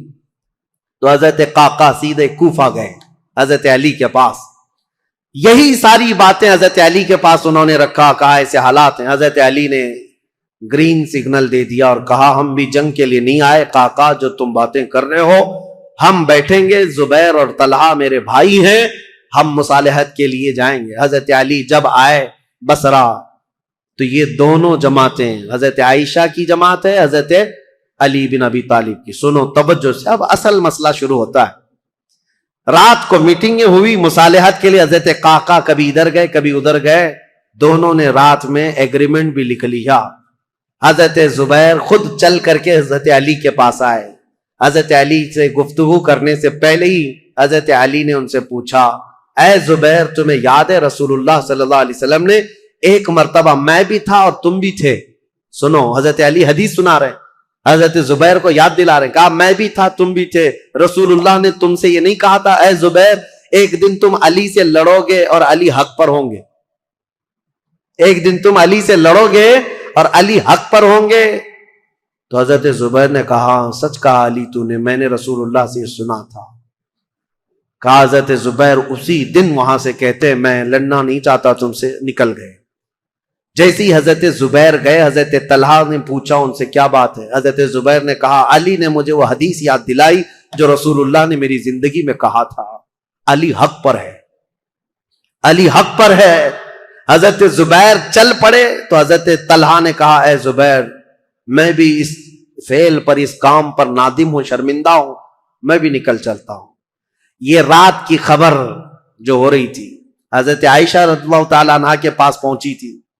حضرت عائشہ کے ساتھ ایک معاملہ ہوا تھا راستے میں، وہ بھی میں تاریخ میں ہے میں آپ کو بتاتا ہوں. جب حضرت عائشہ کی یہ فوج چل رہی تھی مقام حواب ایک جگہ آئی جہاں کتے بھونکنے لگے. حضرت عائشہ نے فوراً اونٹنی کو کھڑا کر دیا اور پوچھا یہ اس جگہ کا نام کیا ہے. لوگوں نے کہا مقام حواب. تو ڈر گئی، کپ کپی آ گئی جسم میں. کہا ماں عائشہ صدیقہ کیا ہوا کیا؟ کہا میں نے رسول اللہ سے ایک حدیث سنی تھی، میرے آقا نے فرمایا اے عائشہ ایک بار تم مسلمانوں کے ساتھ سفر پر ہوگی تو اللہ کی قسم دیتا ہوں اس جماعت میں تم مت جانا جس میں حواب کے کتے بھونکیں گے. حضور سے میں نے یہ سنا تھا حواب کے کتے بھونکیں گے جس جماعت میں، اس جماعت میں جانا مت. حضرت عائشہ نے کہا کہ اگر یہاں حواب کا مقام ہے تو کتے بھونک رہے ہیں اور میں نہیں چاہتی کہ اس جماعت میں ہوں. یہ بصرہ آنے سے پہلے کی بات ہے. لیکن کیا بتائیں جماعت میں فتنہ انگیزی کرنے والے جو سبائی لوگ تھے ان میں 40 لوگ ایسے آئے جنہوں نے اللہ رسول کی قسم اٹھائی, قرآن کی قسم اٹھا کر کہا یہ حواب کا مقام ہے ہی نہیں, حواب ہے نہیں, یہ دوسری جگہ ہے, یہاں کے کتے روز بھوکتے رہتے. حضرت عائشہ کو حلف لے کر کے انہوں نے کہا یہ حواب کا مقام نہیں ہے. تب حضرت عائشہ پھر چل پڑی, جبکہ وہ مقام حواب ہی تھا. حضرت عائشہ جب بصرہ پہنچی تو اب حالات جو مصالحت کے ہو رہے تھے, رات کو ایگریمنٹ لکھ دیا گیا, لیکن جیسے ہی یہ سبائی فتین لوگوں کو پتا چلا دونوں جماعتوں میں صلح ہو رہی ہے, تو دونوں جماعتوں میں صلح کی بات سن کر یہ سبائی لوگ جتنے جنگ میں شریک تھے سب کے سب بھڑک اٹھے اور کہا ہم یہاں تک صلح کرنے آئے ہیں, ہم تو ایک دوسرے کی گردن مارنے آئے ہیں, اگر یہ بڑے لوگ صلح کر رہے ہیں تو ہم تو نہیں صلح کریں گے. یہ فتنہ اٹھایا گیا اور صبح ہوتے ہی حضرت زبیر جا رہے تھے, اپنا سامان لے کر اس میدان سے نکل رہے تھے. ایک سبائی شخص آیا اور حضرت زبیر کو پیچھے سے نیزہ مار کر شہید کر دیا. رسول اللہ صلی اللہ علیہ وسلم کے بھائی, پھپھیرے بھائی, عشرہ مبشرہ میں سے حضرت زبیر جیسے ہی شہید ہوئے, حضرت طلحہ دوڑتے ہوئے آئے کہ ظالم جماعت نے حضرت زبیر کو مار دیا ہے. رسول اللہ کے اس صحابی کا قتل ہوا, یہ پہلا قتل ہوا ہے. جیسی حضرت طلحہ ان کی لاش کے پاس دوڑتے ہوئے آئے, ان سبائیوں نے حضرت طلحہ کی بھی گردن مار دی. 2 عشرہ مبشرہ میں سے صحابہ تھے, قتل ہو گئے. اب ہوا یہ کہ جیسے ہی حضرت زبیر اور حضرت طلحہ شہید ہوئے تو یہ جو جماعت آئی تھی ان سب میں یہ اعلان ہوا کہ حضرت علی کے ساتھ جو جماعت آئی ہے انہوں نے وعدہ خلافی کی ہے, رات کو صلح کیا اور صبح قتل کیا ہے. اس اعتبار سے جنگ شروع ہو گئی. ادھر سے جو حضرت عائشہ کے ساتھ لوگ آئے تھے وہ جنگ میں کود پڑے اور ادھر سے جو تھے وہ بھی جنگ میں کود پڑے. یہ گھمسان کی جنگ چلتی رہی. اتنی سخت جنگ تھی, اتنی سخت جنگ تھی کہ ایک دن کے اندر 12,000 مسلمان قتل ہوئے. بہت سخت قسم کی یہ تاریخ ہے. یہ مجھے بتانا اس لیے بھی ضروری ہے کہ کوئی اٹھ پٹانگ تمہارے دلوں میں نہ ڈال دے. ہوا کیا تھا حقیقت یہ میں بتا رہا ہوں. لیکن حضرت عائشہ رضی اللہ تعالیٰ عنہ اب بات کرنا چاہ رہی ہیں حضرت علی سے, اور حضرت علی عائشہ سے بات کرنا چاہ رہے ہیں. بیچ میں راستہ ایسا جنگ کا گھمسان چھڑا ہوا ہے کہ نہ ایک دوسرے سے بات کرنے کا موقع مل رہا ہے. یہاں تک کہ حضرت عائشہ کا اونٹ جس پر وہ بیٹھی ہوئی تھی, اس کا نام ہی جنگ جمل ہے. جمل عربی میں اونٹ کو کہتے ہیں, نام ہی جنگ کا جمل رکھ دیا گیا کیونکہ اونٹ پر ایک جھوپڑی لگائی جاتی تھی کجاوا, اس میں حضرت عائشہ بیٹھی ہوئی تھی. اس اونٹ پر اتنے حملے کر دیے تھے, اتنے حملے کر دیے ادھر کی جماعت والوں نے کہ حضرت عائشہ کی حفاظت کے لیے جو ادھر موجود تھے وہ عزت قبیلے کے لوگ, ان میں صرف اونٹ کی حفاظت کے لیے 700 لوگ قتل ہو گئے تھے. ایک گرتا تھا, دوسرا پکڑتا تھا, دوسرا گرتا تھا, تیسرا پکڑتا تھا, لیکن ان جان بازوں نے اونٹ کو گرنے نہیں دیا. حضرت علی رضی اللہ تعالیٰ عنہ نے پھر حکمت کے ساتھ فرمایا کہ یہ جنگ ختم ہوگی اس وقت جب یہ اونٹ بیٹھے گا, تو اپنی ایک معتمد جماعت کو جو اہل حق تھے ان کو بھیجا کہ جاؤ تم کسی نہ کسی طرح سے اونٹ کو نیچے پیروں کی طرف سے کچھ زخمی کر دو یا کسی طرح اونٹ بیٹھ جائے. وہ گئی ایک جماعت حضرت علی کی طرف سے, جنگ کے لیے نہیں, انہوں نے کسی نہ کسی طرح اونٹ کو بٹھا دیا. جیسے ہی اونٹ بیٹھ گیا ام المومنین نیچے آئیں. اگر حضرت عائشہ صدیقہ کے ساتھ کچھ بھی ہو جاتا امت میں بہت بڑا فتنہ ہوتا. رسول اللہ کی زوجہ کے ساتھ اگر کسی نے ہاتھ بھی لگایا ہوتا اس وقت بڑا مسئلہ ہوتا. حضرت علی کے لیے کتنا بڑا چیلنج تھا یہ, ان کی خلافت کے دور کا سب سے بڑا چیلنج ہے. ایک طرف ام المومنین کی عزت کو بچانا ہے کیونکہ پورے مومنین کا وقار ہے, رسول اللہ کا گھر ہے, تو حضرت علی نے گرنے نہیں دیا. اور اس کے بعد حضرت علی رضی اللہ تعالیٰ عنہ نے پیغام بھیجا حضرت عائشہ کو کسی نہ کسی طرح سے اس کجاوے سے نکال کر لائے. جیسی نکال کر کے لایا گیا ام المومنین رو رہی تھی. حضرت علی کرم اللہ وجہہ الکریم وہاں گئے تو ان کی آنکھوں میں بے اختیار آنسو تھے, پھوٹ کر رو رہے تھے کیونکہ جانتے تھے ایک ہی گھر کے ہیں. حضرت علی رضی اللہ تعالیٰ عنہ سے سب سے پہلے حضرت عائشہ کھڑی ہوئی, کہا اے علی بن ابی طالب, صرف ایک غلط فہمی کی وجہ سے یہاں تک معاملہ پہنچ گیا. حضرت علی نے کہا ماں عائشہ صدیقہ آپ سچ کہتی ہیں کہ غلط فہمی نے یہاں تک پہنچا دیا. دونوں کے وہی جملے تھے، دونوں کے وہی جملے تھے. حضرت عائشہ کہتی ہے میں ہرگز نہیں چاہتی تھی کہ خون مسلم بہہ جائے، کسی مسلمان کا قتل ہو جائے، لیکن اتنا بڑا معاملہ پیش آیا. دونوں یہ عظیم صحابہ، وہ زوجہ ہیں، یہ صحابی ہیں، داماد ہیں، رونے لگے. اس معاملے پر بہت گریہ وزاری کی. اس کے بعد مولا کائنات علی بن ابی طالب بیٹھے ہوئے تھے. ایک شخص آیا، حضرت زبیر کے قتل کا پیغام لے کر آیا. کہا حضرت زبیر کو نیزہ مار کر شہید کیا گیا ہے. حضرت علی نے کہا سنو رسول اللہ صلی اللہ علیہ وسلم کی حدیث میں اس کو سنا دوں جس نے حضرت زبیر کو قتل کیا. میں گواہ ہوں، رسول اللہ نے اپنی زندگی میں فرمایا تھا اے علی دیکھنا ایک دن آئے گا میرے اس زبیر کو کچھ لوگ بے گناہ قتل کر دیں گے، اور علی تو اسے بشارت دے دینا کہ وہ شخص اپنی تلوار سمیت ہمیشہ کے لیے دوزخ میں جائے گا.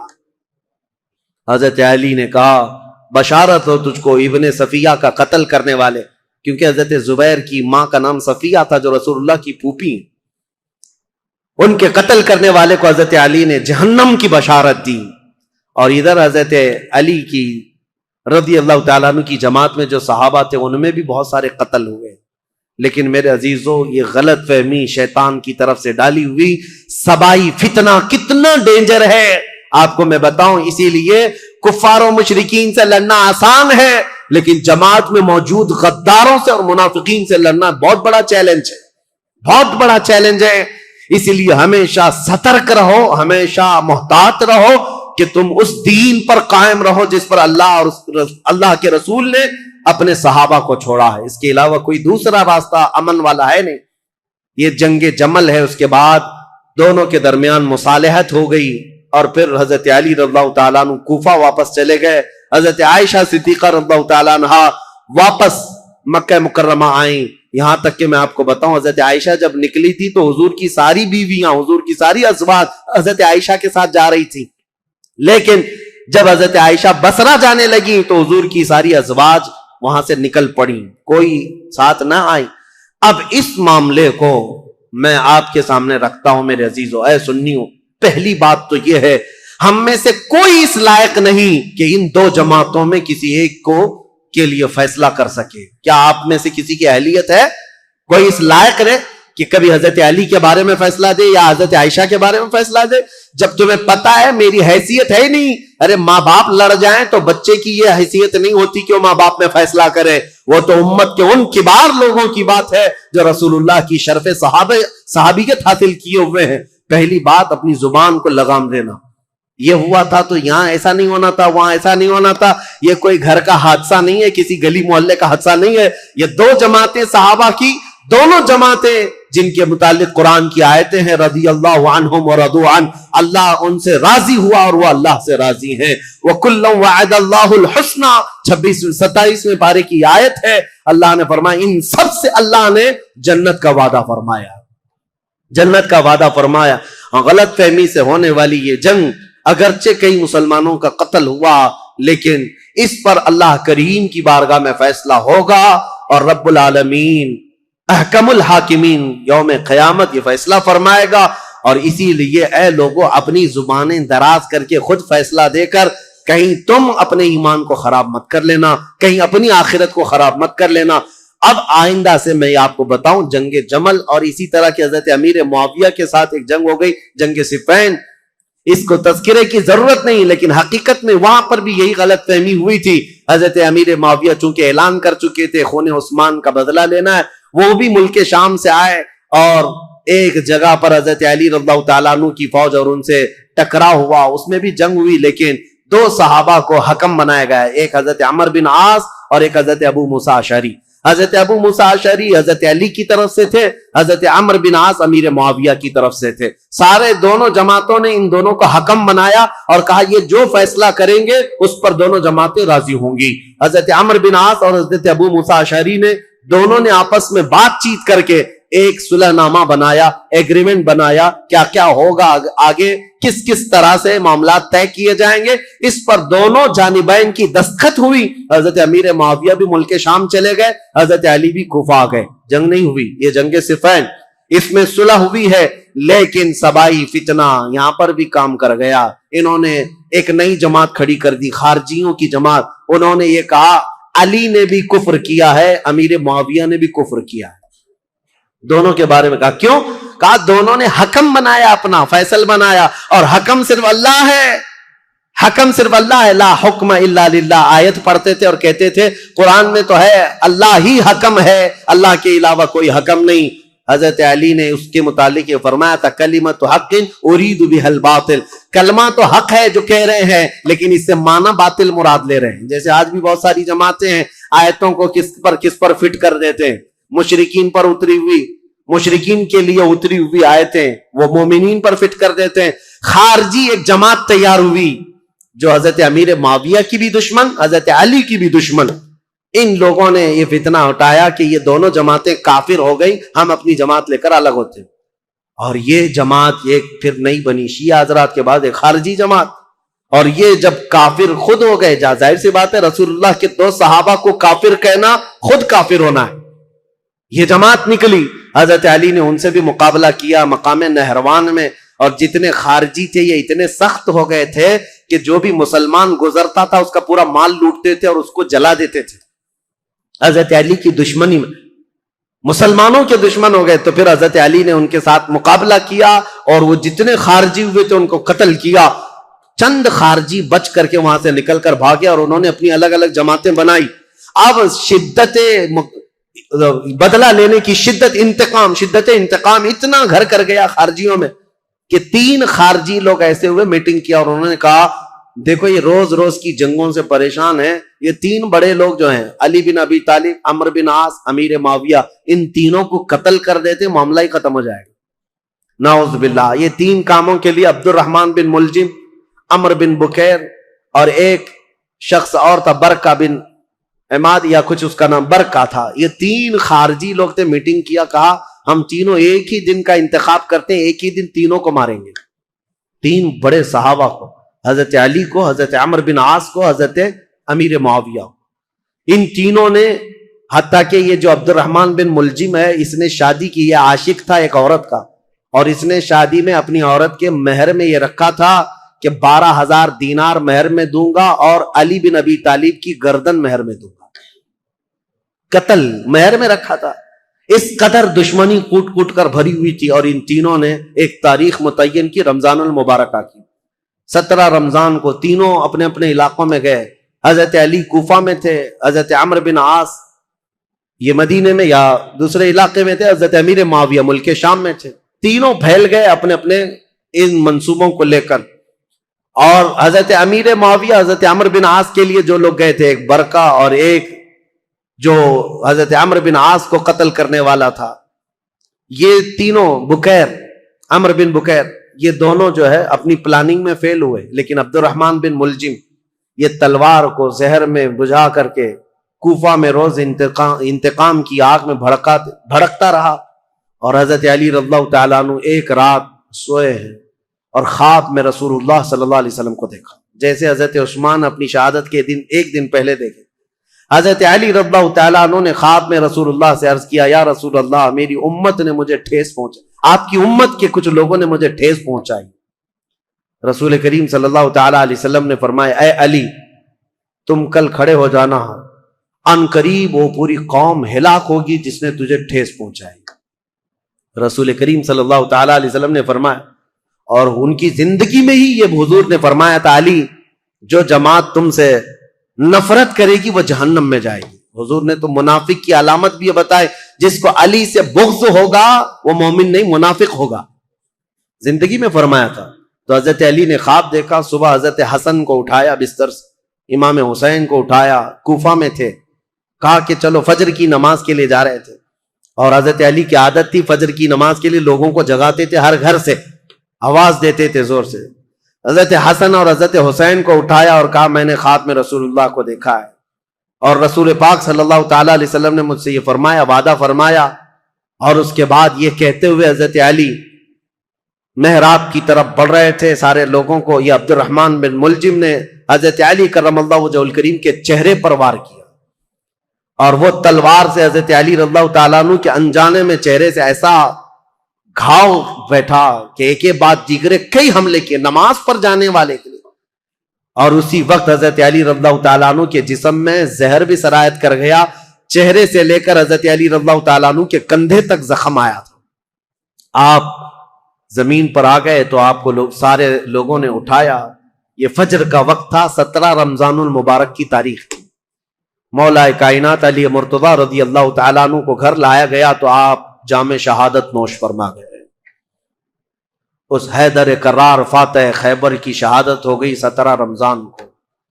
مارنے والا قاتل عبد الرحمن بن ملجم اس کو پکڑ کر کے لوگوں نے ٹکڑے کر دیے تھے اور اس کے ٹکڑے جلا دیے گئے تھے. خارجی تھا, لیکن میرے عزیزوں مولا کرم اللہ وجہ الکریم علی بن ابی طالب کے قتل کے ساتھ ہی اسلام کا تاریخ کا ایک دروازہ بند ہو گیا. یہ ایک ایسا دور تھا جہاں پر خلافت راشدہ ختم ہو گئی. خلفائے راشدین جو 4 ہیں, اور بعض نے حضرت حسن بن ابی طالب کو بھی خلفائے راشدین میں شمار کیا.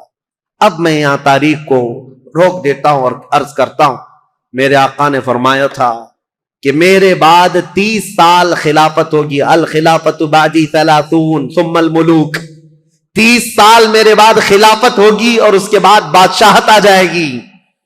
اب حساب کرو, سیدنا ابو بکر صدیق کا زمانہ 2.5 سال کا, 2 سال کچھ مہینے.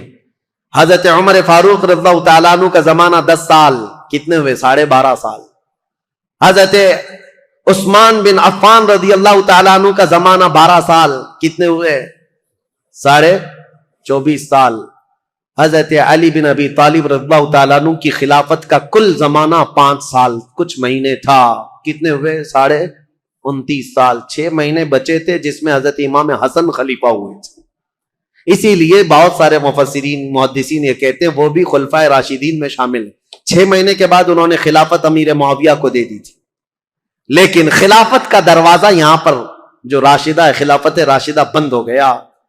خلفائے راشدین کا وہ سنہرا دور ختم ہو گیا. عزیزان گرامی, اسلام کی تاریخ کی وہ سچائیاں ہیں جو ہر جوان کو سننا چاہیے.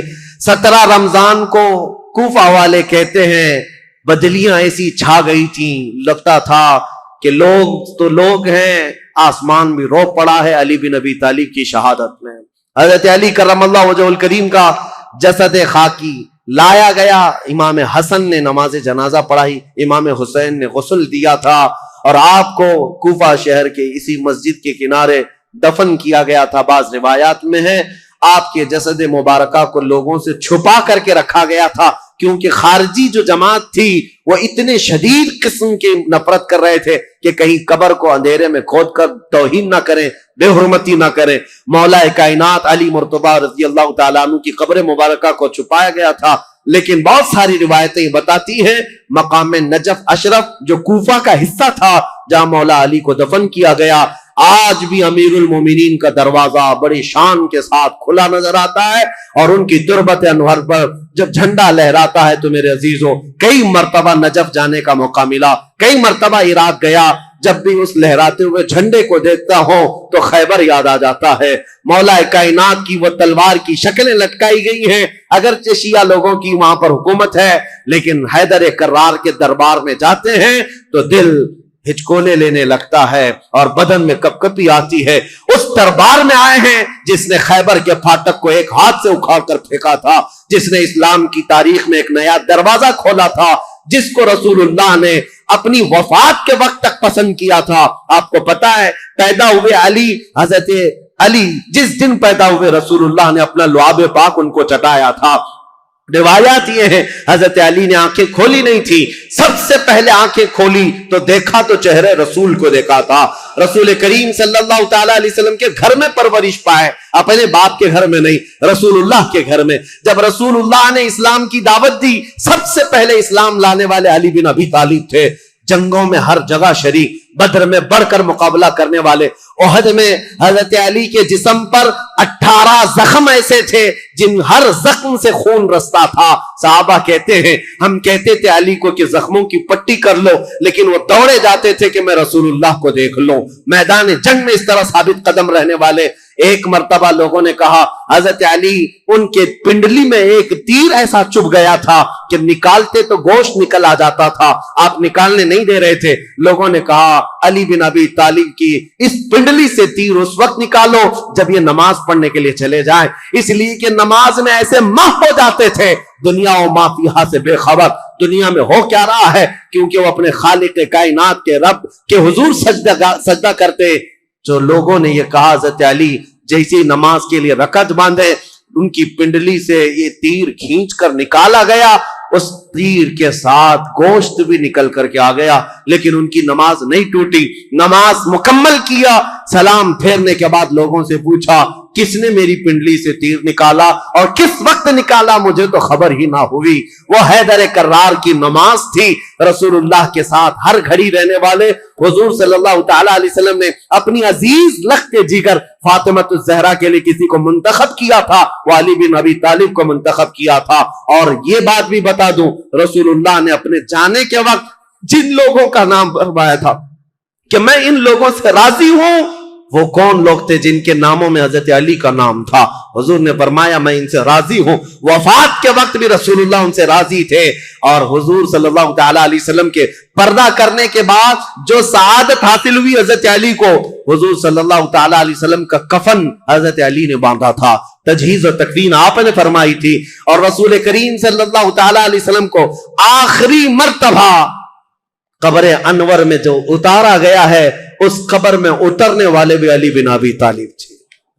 یہ فضائل, یہ کمالات بے شمار ہیں. مولا علی کرم اللہ وجہہ الکریم ان سارے فضائل و کمالات کو لے کر 17 رمضان المبارکہ کو یہ سورج غروب ہو گیا اور دنیا میں اندھیرا چھا گیا, فتنوں کا ایک نیا دور کھلا, اور پھر ایسے فتنے کہ آج تک تھم نہ سکے اور قیامت تک رک نہ سکیں گے. مولا علی شیر خدا, ان کی تربت پر کروڑوں سلام, ان کی تربت انور پر لاکھوں انوار و تجلیات رب کی اترے. عزیزان گرامی وقار, بات صرف اتنی کہوں گا, یہ چاروں خلفائے راشدین ہر ایک کا اپنے دور میں ایک ایک کمال ہے, اور ایسا کمال ہے کہ یہ چاروں خلفائے راشدین کی تاریخ اگر میں ایک جملے میں عرض کروں تو بات صرف اتنی ہے, اسلام تیری نبض نہ ڈوبے گی حشر تک, اسلام تیری نبض نہ ڈوبے گی حشر تک, تیری رگوں میں رواں خون ہے 4 یار کا, تیری رگوں میں رواں خون ہے 4 یار کا. اسلام کی یہ سرسبز و شادابی جو آج دیکھتے ہیں, یہ رسول اللہ کے ان خلفائے راشدین کا خون ہے, ان کی محنتیں ہیں, ان کا کردار ہے. اور آج بھی دنیا یہ خلفاء کی مثال لانے سے عاجز ہے. بڑے بڑے بادشاہ آئے ہوں گے, لیڈر آئے ہوں گے, حکمران آئے ہوں گے, لیکن میرے مصطفیٰ کی یہ 4 غلام کوئی لا کر کے دکھا دے, وہ کوئی دنیا اس طرح کی غلام لا نہ سکے گی. حیدر کرار جو ٹوٹی چٹائی پر بیٹھ کر لوہے محفوظ کا مطالعہ کرتے ہوں, رسول اللہ صلی اللہ تعالی علیہ وسلم کے ان غلاموں کی تربت پر مولا کروڑوں رحمت نازل فرما. اخیر میں دعا ہے مولا تاریخ اسلام کی یہ سچائیاں پوری کائنات میں موجود ہر مسلمان نوجوان کے سینے میں جاگزیں فرما دے. اے اللہ, ہم تیرے دربار میں صدیق اکبر کی صداقت کا صدقہ مانگتے ہیں, فاروق اعظم کی عدالت کا حصہ مانگتے ہیں, عثمان غنی کی سخاوت کا جز مانگتے ہیں, مولا حیدر کرار کی شجاعت کا ٹکڑا مانگتے ہیں. مولا ان خلفائے راشدین کے کچھ حصے صدقے میں ہمیں عطا فرما, اور قیامت تک آنے والی ہماری نسلوں کو ان صحابہ کی غلامی میں زندگی عطا فرما. رسول اللہ صلی اللہ علیہ وسلم کے قدموں میں زندگی عطا کر اور ان کے جلوں میں موت عطا فرما. مولا جب قیامت کے دن اٹھائے تو بدکاروں کے ساتھ نہ ہو, مولا ہمارا حشر رسول اللہ کی ان صحابہ کے ساتھ عطا فرما. وآخر دعوانا الحمدللہ رب العالمین. اعلیٰ حضرت امام احمد رضا خان فاضل بریلوی رضی اللہ تعالیٰ عنہ نے اس روایت کو نقل فرمایا اور فرماتے ہیں سلمہ بن اکوا سے پوچھا گیا تمہیں خوف نہیں تھا, ڈر نہیں تھا؟ 400 لوگوں کو اکیلے دوڑاتے چلے گئے, مدینے سے باہر بھی چلے گئے. تو جانتے ہیں کون سی طاقت تھی ان کے پاس, سلمہ بن اکوا کے پاس, جو ان کو خوف سے آزاد کر رکھی تھی؟ فرماتے ہیں ایک بار رسول اللہ صلی اللہ علیہ وسلم صحابہ سے بیعت لے رہے تھے، ہاتھ میں ہاتھ لے کر بیعت کر رہے تھے، تو سب حضور کے پاس ہاتھ دے رہے تھے، بیعت کر رہے تھے۔ حضور نے مجھ سے کہا سلمہ بن اکوع آ جاؤ، تم بیعت کر لو میرے ہاتھ پر۔ میں نے عرض کیا یا رسول اللہ پہلے ہی میں بیعت کر چکا ہوں، ایک بار وہ بیعت کر چکے تھے۔ حضور نے فرمایا دوبارہ کر لو، اس میں کیا حرج ہے؟ حضرت سلمہ بن اکوع کہتے ہیں میں نے دوبارہ حضور کے ہاتھ میں ہاتھ دیا، حضور نے بیعت کیا۔ تھوڑی دیر گزری تھی کہ صحابہ بیعت کر رہے تھے، حضور نے پھر پکارا سلمہ بن اکوع بیعت کیوں نہیں کر لیتے؟ کہا یا رسول اللہ میں نے 2 بار بیعت کی ہے۔ حضور نے فرمایا تیسری بار کر لو، کیا حرج ہے؟ وہ حضرت سلمہ بن اکوع کہتے ہیں میں نے اپنا ہاتھ رسول اللہ کے ہاتھ میں تیسری بار دیا اور بیعت کیا، اور اس کے بعد جب نکلا حضرت سلمہ بن اکوع کہتے ہیں مجھے اس ہاتھ پر اتنا بھروسہ تھا کہ دنیا کی ہر طاقت کو دھول چٹا سکتا تھا کہ رسول اللہ کے ہاتھ میں دیا ہوا ہاتھ ہے۔ ان کے پاس جو بے خوف ہونے کے لیے کوئی دولت تھی نا، بے باک ان صحابہ کو اگر کوئی چیز بناتی تھی تو یہی چیز ہے عشق مصطفیٰ، محبت مصطفیٰ، جس کو بریلی کے امام نے فرمایا ہے خوف نہ رکھ رضا ذرا تو ہے عبد مصطفیٰ، تیرے لیے امان ہے، تیرے لیے امان ہے۔ کسی شاعر نے کہا تھا کہ دیوان گانے عشق محمد کو دیکھ کر گھبرا گئی ہے گردش دوراں کبھی کبھی۔ حضور کے عاشقوں کو دیکھ کر کے دنیا کی طاقتیں بھی گھبرا جاتی تھیں کہ ان کے پاس ہے کون سی طاقت۔ تو یہ جو چھوٹی سی جنگ واقع ہوئی اس کو ذات القرد کہتے ہیں۔ اس کے 3 دن کے بعد ہی خیبر کی جنگ شروع ہو گئی تھی۔ اب خیبر پر ہم آتے ہیں۔ خیبر کیا ہے؟ تقریباً مدینہ طیبہ سے 320 کلومیٹر دور یا 300 کلومیٹر کے قریب ایک بستی ہے جس کو خیبر کہتے ہیں۔ خیبر یہودیوں کا گڑھ ہے، یہودیوں کا مرکز، اور اس وقت سے لے کر کے حضور صلی اللہ تعالیٰ علیہ وسلم کی مدینہ طیبہ آمد سے بھی کافی پہلے سے خیبر میں یہودیوں نے ایسا اپنا وہ جمایا ہوا تھا کہ پورے عرب کے سب سے بڑے مالدار یہودی خیبر میں رہتے تھے، اور جنگی طاقت بھی سب سے زیادہ ان کے پاس تھی، اور غرور اور گھمنڈ اتنا تھا، پیسوں پر بھی اور جنگ پر بھی، طاقت پر بھی، کہ وہ کسی کو بھی ڈرا دیتے تھے۔ اور جب سے نبی پاک صلی اللہ علیہ وسلم مدینہ طیبہ آئے ان کی دشمنی اتنی بڑھ گئی تھی کہ آپ کو معلوم ہونا چاہیے کہ جو جنگ خندق ہوئی تھی اس کا واقعہ بھی میں نے تفصیل سے بتا دیا۔ مدینہ طیبہ جنگ خندق جس وجہ سے ہوئی اس کا سبب یہودی تھے۔ یہودیوں نے مکہ کے کافروں کو، مشرکوں کو، نجد کے کافروں کو سب کو جمع کیا تھا اور پانی کی طرح پیسہ بہایا تھا جنگ میں۔ 12,000 لوگوں کو رسول اللہ کے خلاف اکٹھا کیا تھا یہودیوں نے۔ یہ خیبر کے یہودی تھے، کیونکہ نبی پاک صلی اللہ تعالیٰ علیہ وسلم جب تشریف لائے تھے 2 قبیلے یہودیوں کے مدینے میں آباد تھے، بنو نذیر اور بنو قریظہ۔ آپ کو میں نے سیرت کے بیان میں یہ بھی بتا دیا تھا، اور یہ دونوں قبیلوں نے حضور صلی اللہ علیہ وسلم کے ساتھ غداری کی تھی، وعدہ خلافی کیا، معاہدہ جو تھا اس کو توڑ دیا۔ اس کی وجہ سے ان یہودیوں کو جو مدینے میں رہتے تھے جلا وطن کر دیا گیا تھا، نکال کر باہر کر دیا گیا۔ تو جتنے مدینے سے نکالے ہوئے یہودی تھے وہ سب خیبر میں جا کر جمع ہو گئے تھے۔ خیبر میں جا کر کے ان لوگوں نے اڈا بنا لیا تھا، اور ڈیلی ان کی صرف اور صرف یہی منصوبہ بندی ہوتی تھی کہ محمد صلی اللہ علیہ وسلم اور ان کے ساتھیوں کو کیسے مارا جائے، کیسے قتل کیا جائے۔ کوئی بھی دور دراز سے اگر چھوٹی سی دشمنی رکھتا تھا رسول اللہ سے تو یہ یہودی خیبر کے پورا کا پورا مال ان کے پاس بھیجتے اور ان کو کھڑا کرتے کہ تم جاؤ، ہم سپورٹ میں ہیں، ہم سپورٹ کریں گے۔ ساری جنگوں میں مشرکوں کا سپورٹ کرتے تھے۔ اب میں آپ کو بتاؤں جن کے دلوں میں اتنا زہر بھرا ہوا تھا رسول اللہ صلی اللہ علیہ وسلم کی دشمنی کا، اب ان لوگوں نے دیکھا کہ یہ اب ان کی طاقت بڑھتی جا رہی ہے، اور بادشاہوں کو تک ان لوگوں نے اسلام پیش کر دیا، اور اسلام اب مکہ مدینے کا نہیں رہ گیا، اب تو ایران بھی چلا گیا ہے، مصر بھی چلا گیا ہے، حبشہ بھی چلا گیا ہے، یمن بھی چلا گیا ہے۔ تو ان کے پیٹ کا درد اور بڑھ گیا۔ ان لوگوں نے پھر اب فیصلہ کرنا شروع کیا کہ اب سارے لوگوں کو جمع کرتے ہیں۔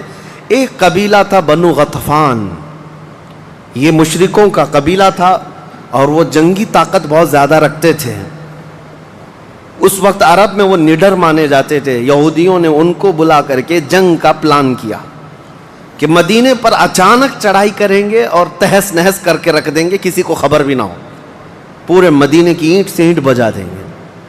انہوں نے پلان کیا راتوں رات، لیکن مخبر صادق رسول اللہ صلی اللہ تعالیٰ علیہ وسلم کا حال یہ ہے، اور کوئی غیب کیا تم سے نہاں ہو بھلا۔ نبی پاک صلی اللہ تعالیٰ علیہ وسلم کو خبر ہوئی کہ یہودیوں نے میٹنگ کی ہے اور راتوں رات مدینے پر چڑھائی کرنے والے ہیں۔ دوسرے دن حضور پاک صلی اللہ تعالیٰ علیہ وسلم نے صحابہ کو جمع کیا، تو جتنے صحابہ تھے سب جمع ہو گئے، تقریباً 1600 صحابہ تھے۔ کتنے؟ 1600 صحابہ۔ 1600 صحابہ مدینہ طیبہ سے نکل پڑے حضور کے ساتھ کہ ان یہودیوں کو خیبر سے نکلنے سے پہلے ان کا راستہ ہم روکیں گے کہ مدینے پر کوئی بھی چڑھائی نہ کر سکے۔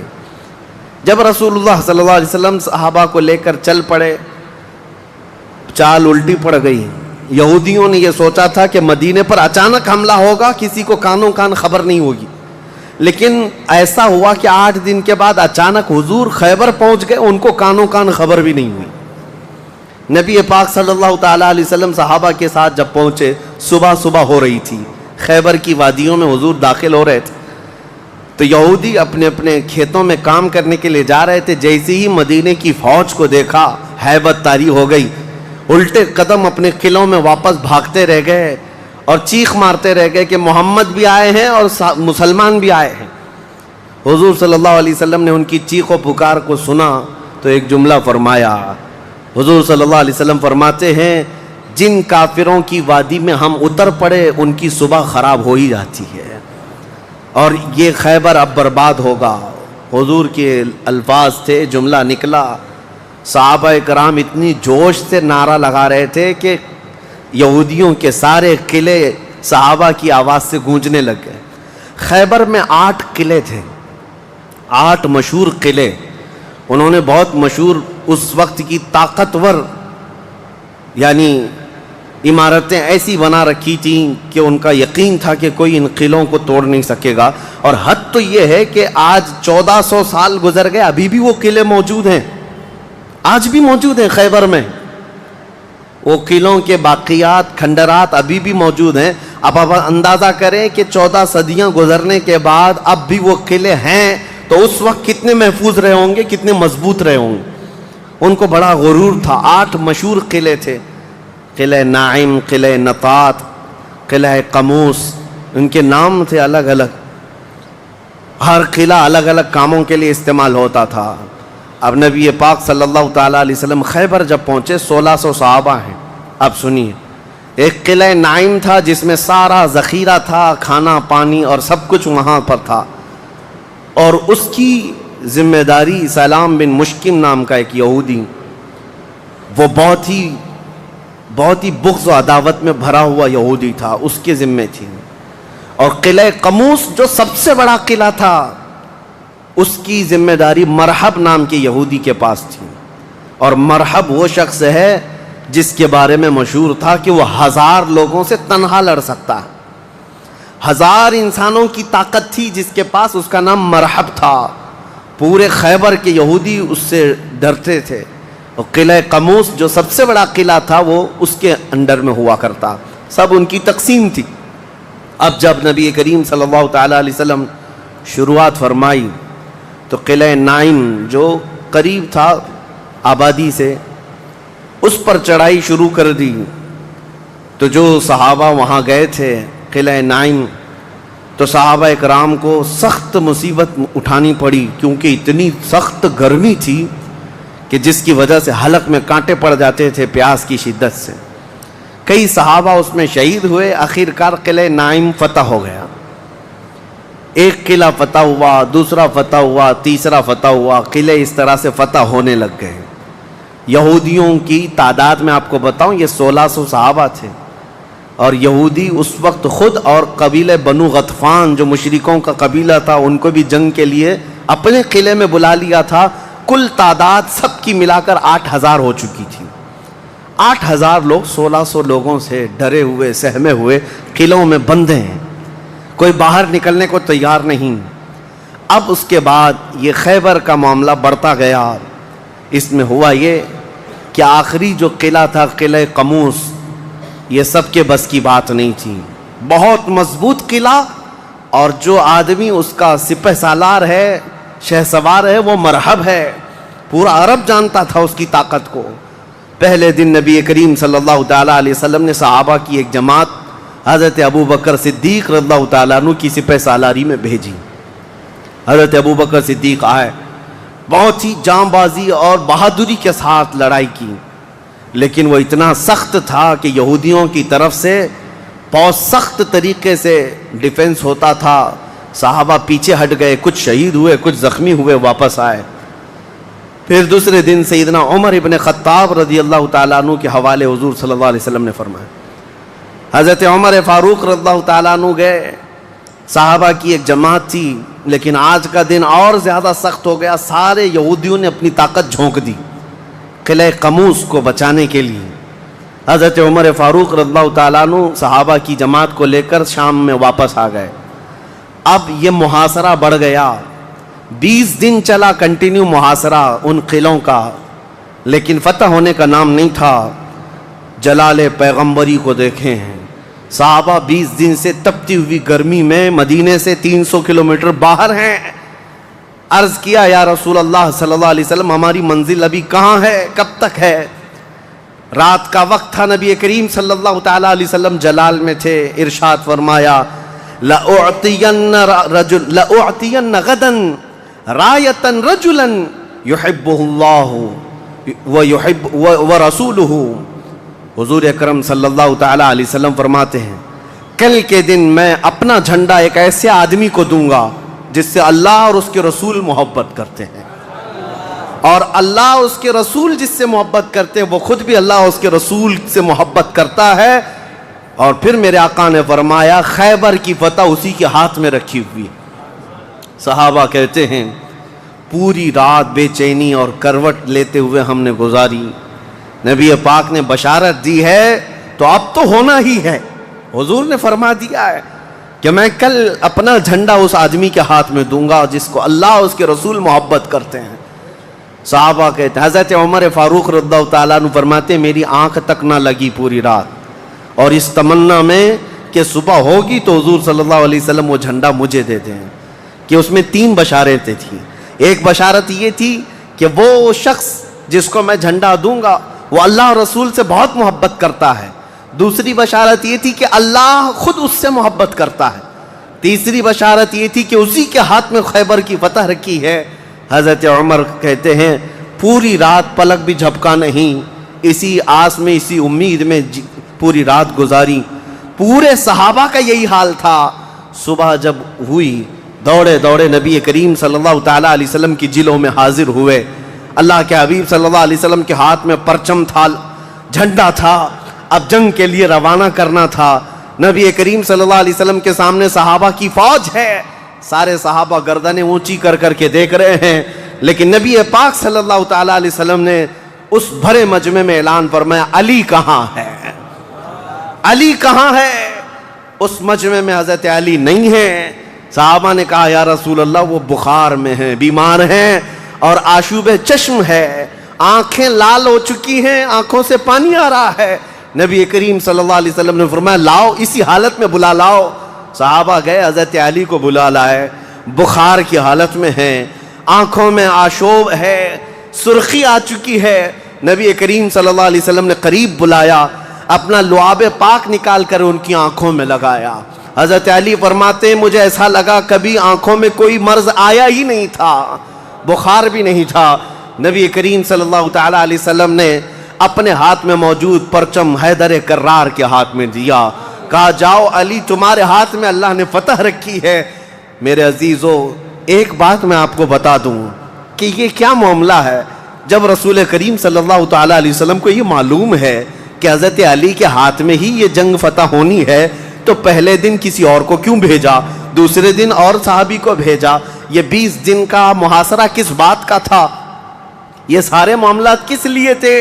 ایک بات یاد رکھیں، فتح اسلام کے حق میں ہے اور غالب اسلام ہو کر رہے گا، لیکن قدرت کا قانون یہ ہے جیسے معراج میں بھی آپ کو معلوم ہے نمازیں تو 5 ہی ہونی تھی، لیکن 9 مرتبہ حضور صلی اللہ علیہ وسلم کو آنا جانا کیوں رکھا گیا؟ خدا کی قدرت کا قانون یہ ہے کہ پہلے اسباب کی طرف دیکھو، بعد میں اسباب کا خالق خود تمہارے لیے راستے پیدا فرمائے گا۔ جنگ تو فتح ہونی ہی ہے، لیکن تمہیں اسٹرگل کرنا پڑے گا، میدان میں مشکلیں اٹھانی پڑیں گی، بعد میں فتح تو تمہارے ہاتھ میں اللہ نے دی ہے۔ حضرت علی کرم اللہ وجہہ الکریم اپنے ہاتھ میں پرچم لے کر کے جب قلعہ قموس کی طرف بڑھتے ہیں، جانتے ہیں وہ تاریخ کا وہ عظیم دن ہے، محرم کی غالباً 9ویں تاریخ ہے۔ میں نے شروع میں ہی کہا کہ یہ ایک تاریخ کا ایسا حصہ ہے جس سے ساری باتیں آگے کی فتوحات جڑی ہوئی ہیں۔ کیوں میں آپ کو بتاتا ہوں، حضرت علی جس انداز سے جا رہے تھے اس وقت لوگوں کے اندر ہیبت طاری تھی، صحابہ آپ کے ساتھ تھے۔ جیسے ہی قلعہ قموس کے پاس گئے، سیدھے حضرت علی کرم اللہ وجہہ الکریم نے للکار کر کے مرحب یہودی کو بلایا کہ باہر آ جا اپنے قلعے سے اور مجھ سے مقابلہ کر۔ وہ ہاتھی کی طرح سے ڈیل ڈول رکھتا تھا اور خرامہ خرامہ سامنے آیا اور للکار کر کے کہنے لگا، قد علمت خیبر انی مرحب شاک السلاحی مجرب۔ تمہیں معلوم ہے پورا خیبر مجھے جانتا ہے کہ میں مرحب ہوں۔ شعر پڑھ رہا تھا، پورا خیبر جانتا ہے کہ میں مرحب ہوں، سر سے لے کر پیر تک ہمیشہ ہتھیار میں رہتا ہوں، اور نہایت ہی تجربہ کار آدمی کہ جس کا وار کبھی خالی نہیں جاتا ہے۔ اس کے جواب میں مولا علی کرم اللہ وجہہ الکریم فرماتے ہیں، انا الذی سمتنی امی حیدرا کلیث غابات کریہ المنظرا۔ تجھے پتا ہے میری ماں نے ہی میرا نام حیدر رکھا ہے۔ حیدر کا مطلب ہوتا ہے شیر، میری ماں نے میرا نام حیدر رکھا ہے، کلیث غابات کریہ المنظرا، ہیبت ناک شیر جب بھوک کی وجہ سے کچھار میں دہاڑتا ہے اس کو حیدر کہا جاتا ہے۔ جب یہ رجزی اشعار کا تبادلہ ہو رہا تھا، وہ یہودی مرحب جو سر پر ٹوپی پہنتا تھا، ویسی ٹوپی لوہے کی کسی کے پاس تھی نہیں، جسم پر جو لوہے کا خود لباس ہوتا تھا ویسا لباس کسی کے پاس نہیں تھا۔ مقابلے میں وہ آیا اور اس نے حضرت علی کرم اللہ وجہہ الکریم پر بہت تیز وار کی، لیکن وار خالی گیا۔ حضرت علی کرم اللہ وجہہ الکریم پر کوئی وار نہیں آیا۔ پلٹ کر جب حیدر کرار نے وار ماری تو اس کی خود کو ٹوپی کو کاٹتا ہوا یہاں تک کہ اس کے جبڑوں تک حضرت علی کی تلوار آ گئی، اس کے دانتوں کو تک کاٹتی ہوئی آ گئی۔ اس کے بعد دوسرا وار بھی نہیں پڑا تھا کہ مرحب زمین پر ڈھیر ہو کر تڑپنے لگ گیا۔ اتنا ہی نہیں ہے کہ یہ منظر دیکھ کر کے جتنے یہودی تھے سب کے سب ٹوٹ پڑے۔ کس پر؟ حیدر کرار پر۔ اکیلے بطل جلیل ہیں، جس طرف سے آتے تھے صحابہ کہتے ہیں حضرت علی کی تلوار اس دن جو چمک رہی تھی ہمارے جسموں میں ہیبت طاری تھی، کبھی ادھر چمکتی ہے کبھی ادھر چمکتی ہے۔ آپ کو پتا ہے ایک لقب آپ کا کرار ہے۔ کرار کا مطلب کیا ہوتا ہے؟ پلٹ پلٹ کر کے حملہ کرنے والا، اور ایسا حملہ کرنے والا کہ سامنے والے کو سنبھلنے کا موقع بھی نہیں دیتا۔ حضرت علی کی تلوار نے اتنے وار کیے کہ یہودیوں کی صفیں درہم برہم ہو گئی۔ بعض تو لوگوں نے یہ سوچا کہ جان بچانے میں عافیت ہے، جب ہمارا سردار ڈھیر ہو کر تڑپ رہا ہے ہمیں اس سے مقابلے کی کیا تاو ہے۔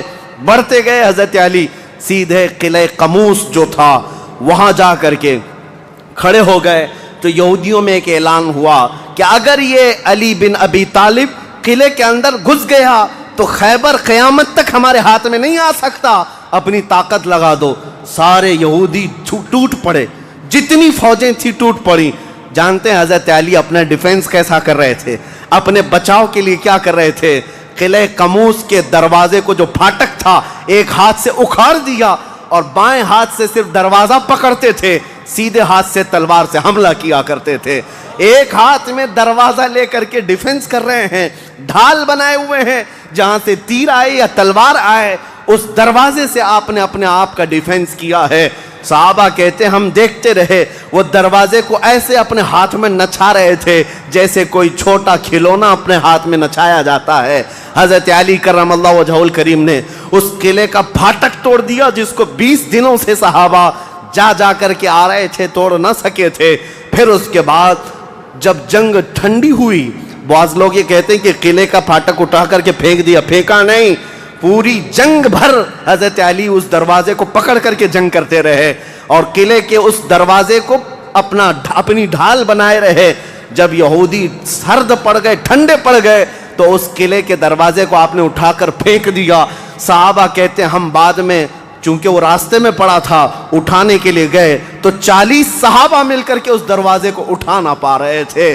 جو تنہا حیدر کرار اتنی دیر تک اپنے ہاتھ میں لے کر کے لڑتے رہے. کون ہے یہ حیدر کرار؟ یہ وہی حیدر کرار ہے جب رسول اللہ صلی اللہ علیہ وسلم نے مکہ مکرمہ میں سب سے پہلے اسلام کی دعوت دی تھی تو مکہ والوں نے انکار کیا تھا. 9 سال کا ایک بچہ کھڑا ہوا تھا، کہا یا رسول اللہ میں آپ کے دین کی حمایت کروں گا. پتلی پتلی ٹانگیں تھی، کمزوری تھی. رسول اللہ نے اس 9 سال کے بچے کو دیکھا اور سینے سے لگایا اور بارگاہ رب العزت میں عرض کیا کہ مولا اس کی ٹانگوں میں اور اس کی بازوؤں میں تو طاقت عطا فرما. وہ 9 سال کا بچہ جب 25 سال کا ہو گیا تو فاتح خیبر بن کر کے نکلا، حیدر کرار بن کر کے نکلا. اسی لیے سچ کہا ہے جس نے کہا ہے شاہ مرداں شیر یزداں قوت پروردگار، لا فتح الا علی لا سیف الا ذوالفقار. یہ ہے جس کا مطلب یہ ہوتا ہے فارسی میں شاہ مرداں شیر یزداں. نوجوانوں کا اگر کوئی بادشاہ ہے تو وہ حیدر کرار ہے. شیر یزداں اگر اللہ کا کوئی شیر ہے تو حیدر کرار ہے. قوت پروردگار، اللہ کی طاقت کا مظہر دیکھنا ہے تو وہ علی بن ابی طالب ہے. لا فتح الا علی، سچ کہا جس شاعر نے کہا لا فتح الا علی. پورے لوگوں میں اگر جوان کوئی کہانے کے لائق ہے تو وہ علی بن ابی طالب کا نام ہے. لا سیف الا ذوالفقار. اور دنیا میں اگر کسی تلوار کو تلوار کہلانے کا حق ہے تو وہ ذوالفقار حیدری کا نام ہے. عزیزان گرامی اوقات، یہ خیبر فتح ہوا. جیسے یہ خیبر فتح ہوا صحابہ میں اتنا جوش بھر گیا تھا، نہ قلعہ قموس باقی رہا نہ مرحب باقی رہا. اور خیبر کو جو مولا علی نے اس وقت توڑا تھا 14 صدیاں گزر گئی، آج تک یہودیوں کا اس میں داخلہ نہ ہو سکا تھا. یہودیوں کو پتا تھا ایک بار علی اس میں داخل ہو گیا تو قیامت تک خیبر ہمارے ہاتھ میں نہ آ سکے گا. آپ کو پتا ہے 2018 کی بات میں بتاؤں، 2018 میں انگلینڈ میں لندن کی سڑکوں پر پوسٹر اور بینر ہورڈنگ کارڈ لیے ہوئے یہودی احتجاج کر رہے تھے، پروٹیسٹ کر رہے تھے کہ خیبر ہمارا تھا، ہم کو نکالا گیا تھا اور تمہاری ہماری لاسٹ جنگ خیبر تھی، اس کے بعد نہیں ہوئی. اس طرح کی باتیں. یعنی میں نے محسوس کیا کہ مسلمان تو بھول گئے خیبر کیا ہے. یہودیوں کو جن کو مار پڑی تھی آج بھی یاد ہے کہ مولا علی نے کیسے مارا تھا. آج بھی یاد ہے کہ حیدر کرار کی وار کیسی تھی. صدیاں گزر گئیں، وہ زخم ابھی تک بھرا نہیں ہے. اسی لیے میرے عزیزو، آپ کو دیکھنا چاہیے کہ گریٹر اسرائیل کا نقشہ جو انہوں نے بنایا ہے، اسرائیل جو آج فلسطین کے حصے میں زبردستی قبضہ کیا ہوا ایک چھوٹا سا ملک، ناجائز قبضہ، انہوں نے جو اپنے خوابوں کا ایک نقشہ بنایا ہے کہ اسرائیل کہاں تک ہوگا. انٹرنیٹ پر دیکھیں گے تو آپ محسوس کریں گے انہوں نے گریٹر اسرائیل کا نقشہ جو بنایا اس میں خیبر بھی شامل کیا ہے کہ خیبر تک، مدینے کی وادیوں تک ان کو اسرائیل بنانا ہے. جہاں سے ہم نکلے تھے وہاں واپس آئیں گے، لیکن انشاءاللہ العزیز ایسا کبھی نہیں ہوگا. مولا علی کرم اللہ وجہہ الکریم کی وار جو پڑی تھی وہ قیامت تک تازہ رہے گی انشاءاللہ. میرے عزیزو، خیبر فتح ہونے کے بعد اب عدل مصطفیٰ کو بھی دیکھو. نبی کریم صلی اللہ تعالیٰ علیہ وسلم، یہ وہ یہودی ہیں جو ساری جنگوں میں جڑ کا کام کرتے رہے، جڑ کا کام کرتے رہے، لوگوں کو بھڑکانے میں، حضور کے خلاف دشمنی پر ابھارنے میں، پیسہ بہانے میں، سب کام کرتے رہے. آج سب ٹوٹ کر بکھر گئے. نبی کریم صلی اللہ تعالیٰ علیہ وسلم کو اب کیا کرنا تھا. حضور صلی اللہ علیہ وسلم نے دوسرے دن جب صحابہ سے مشورہ لیا، صحابہ نے عرض کیا جیسے ان کو مدینے سے بھگایا گیا تھا خیبر سے بھی نکال دیں، یہاں سے بھی نکال کر ان کو جلا وطن کر دیں. لیکن وہ مصطفیٰ کریم صلی اللہ تعالیٰ علیہ وسلم جو عظیم اخلاق لے کر کے زمین پر تشریف لائے، خیبر کے یہودیوں سے پوچھا کہ تم کو جلا وطن کیا گیا تھا اور تم نے بار بار ایگریمنٹ توڑا، معاہدے توڑے، اب یہاں سے بھی تمہیں جلا وطن کرنے کا مشورہ آیا ہے صحابہ سے. یہودیوں نے رونا دھونا شروع کیا اور کہا آپ اللہ کے نبی محمد مصطفیٰ صلی اللہ علیہ وسلم عدل کے شہسوار ہیں، ہمیں موقع عطا کریں. ہم خیبر چھوڑ کر جانا نہیں چاہتے, ہماری زمینیں ہمیں دے دیں, لیکن سال بھر میں جتنی بھی اس کی آمد ہوگی اس کا آدھا ہم مدینے پہنچا دیں گے, کھجوریں ہوں, فصلیں ہوں. نبی کریم صلی اللہ تعالیٰ علیہ وسلم نے سب کو معاف کر دیا, خیبر ان کے حوالے کر دیا, اور پھر وہ آدھا حصہ مدینہ طیبہ ہر سال دینے کے لیے راضی ہو گئے, اور اس پر حضور صلی اللہ علیہ وسلم نے فیصلہ فرما لیا. اب اتنی بات نہیں, حضرت عبداللہ بن رواحہ رضی اللہ تعالیٰ عنہ ہر سال جب یہ خیبر آتے یا ایک دوسرے صحابی یہ آدھا حصہ لینے کے لیے آتے تھے تو پورے خیبر کے یہودی مال جمع کرتے, اس میں آدھا آدھا حضرت عبداللہ فرما دیتے, اور اس کے بعد یہ نہیں ہے کہ لے کر کے نکل جاتے, سارے یہودیوں کو جمع کرتے, کہا میں نے پورے مال کا آدھا آدھا کیا ہے, ان میں سے جو حصہ تمہیں پسند ہے وہ رکھ لو, باقی مدینے بھیج دو. یہودی کہتے ہیں ایسا عدل ہم نے کہیں دیکھا ہی نہیں کہ ہمیں پہلے کہہ دیا جائے, ورنہ کوئی بھی ہوتا حاکم تو اچھا مال اٹھا لیتا اور برا مال چھوڑ کے چلا جاتا. یہ رسول اللہ کے صحابہ تھے, کہتے جو تمہیں پسند ہے وہ رکھ لو, جو چھوٹ گیا وہ مدینے بھیج دو. اتنے ہونے کے باوجود بھی حضور صلی اللہ تعالیٰ علیہ وسلم کے ساتھ انہوں نے کیا کیا. حضور 3 دن کے بعد خیبر سے نکل رہے تھے, زینب نام کی ایک خاتون تھی جس کا شوہر قتل ہو گیا تھا, وہ حضور صلی اللہ تعالیٰ علیہ وسلم کے پاس بڑی محبت لے کر کے آئی, بہت محبت کے ساتھ, اور یوں کہا کہ میں آپ کی پیروکار ہوں, بڑی مشتاق تھی آپ کے دیکھنے کی, آپ میرے گھر تشریف لائیں. حضور صلی اللہ تعالیٰ علیہ وسلم کو اور کچھ صحابہ کو اس نے اپنے گھر پر دعوت کی, اور دعوت کیا کیا, کھانے میں اور گوشت میں نہایت ہی خطرناک زہر ملایا اور حضور صلی اللہ تعالیٰ علیہ وسلم کو زہر دیا.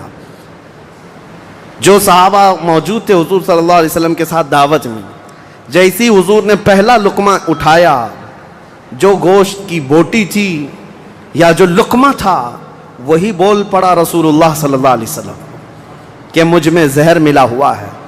نبی کریم صلی اللہ تعالیٰ علیہ وسلم نے ابھی اپنی زبان پر لگایا ہی تھا, نکال کر پھینک دیا, لیکن دوسرے ایک صحابی حضور سے پہلے پیٹ بھر کر کھا چکے تھے اور وہ زہر کے اثر سے فوراً ہی شہید ہو گئے. یہ یہودیوں نے حضور کے معافی کے بعد, اعلان کے بعد پھر بھی یہ ہرزہ سرائیاں, یہ سارے کام کرتے رہے اور آج تک کرتے آئے ہیں. آج تک نبی کریم صلی اللہ تعالیٰ علیہ وسلم نے اس کے باوجود معلوم ہونے کے بعد یہودیوں کو بلایا کہ اس خاتون کا کیا کیا جائے. اس نے اقرار کر لیا, کہا کہ ہاں ہم نے زہر ملایا تھا. کہا کیوں؟ کہا ہم یہ دیکھ رہے تھے اگر آپ اللہ کے سچے رسول ہیں تو آپ کو خبر ہو جائے گی, ورنہ ہم کو آپ سے نجات مل جائے گی, ہم بچ جائیں گے, آپ زہر سے ختم ہو جائیں گے. نبی کریم صلی اللہ تعالیٰ علیہ وسلم تو زہر کے اثر سے کچھ نہیں ہوا اور حضور بچے اس زہر سے, لیکن ان یہودیوں میں سے کوئی بھی اسلام کی طرف آیا بھی نہیں. نبی کریم صلی اللہ تعالیٰ علیہ وسلم نے اس خاتون سے بدلہ نہیں لیا, اسے معاف کر دیا. اپنی ذات کے لیے حضور نے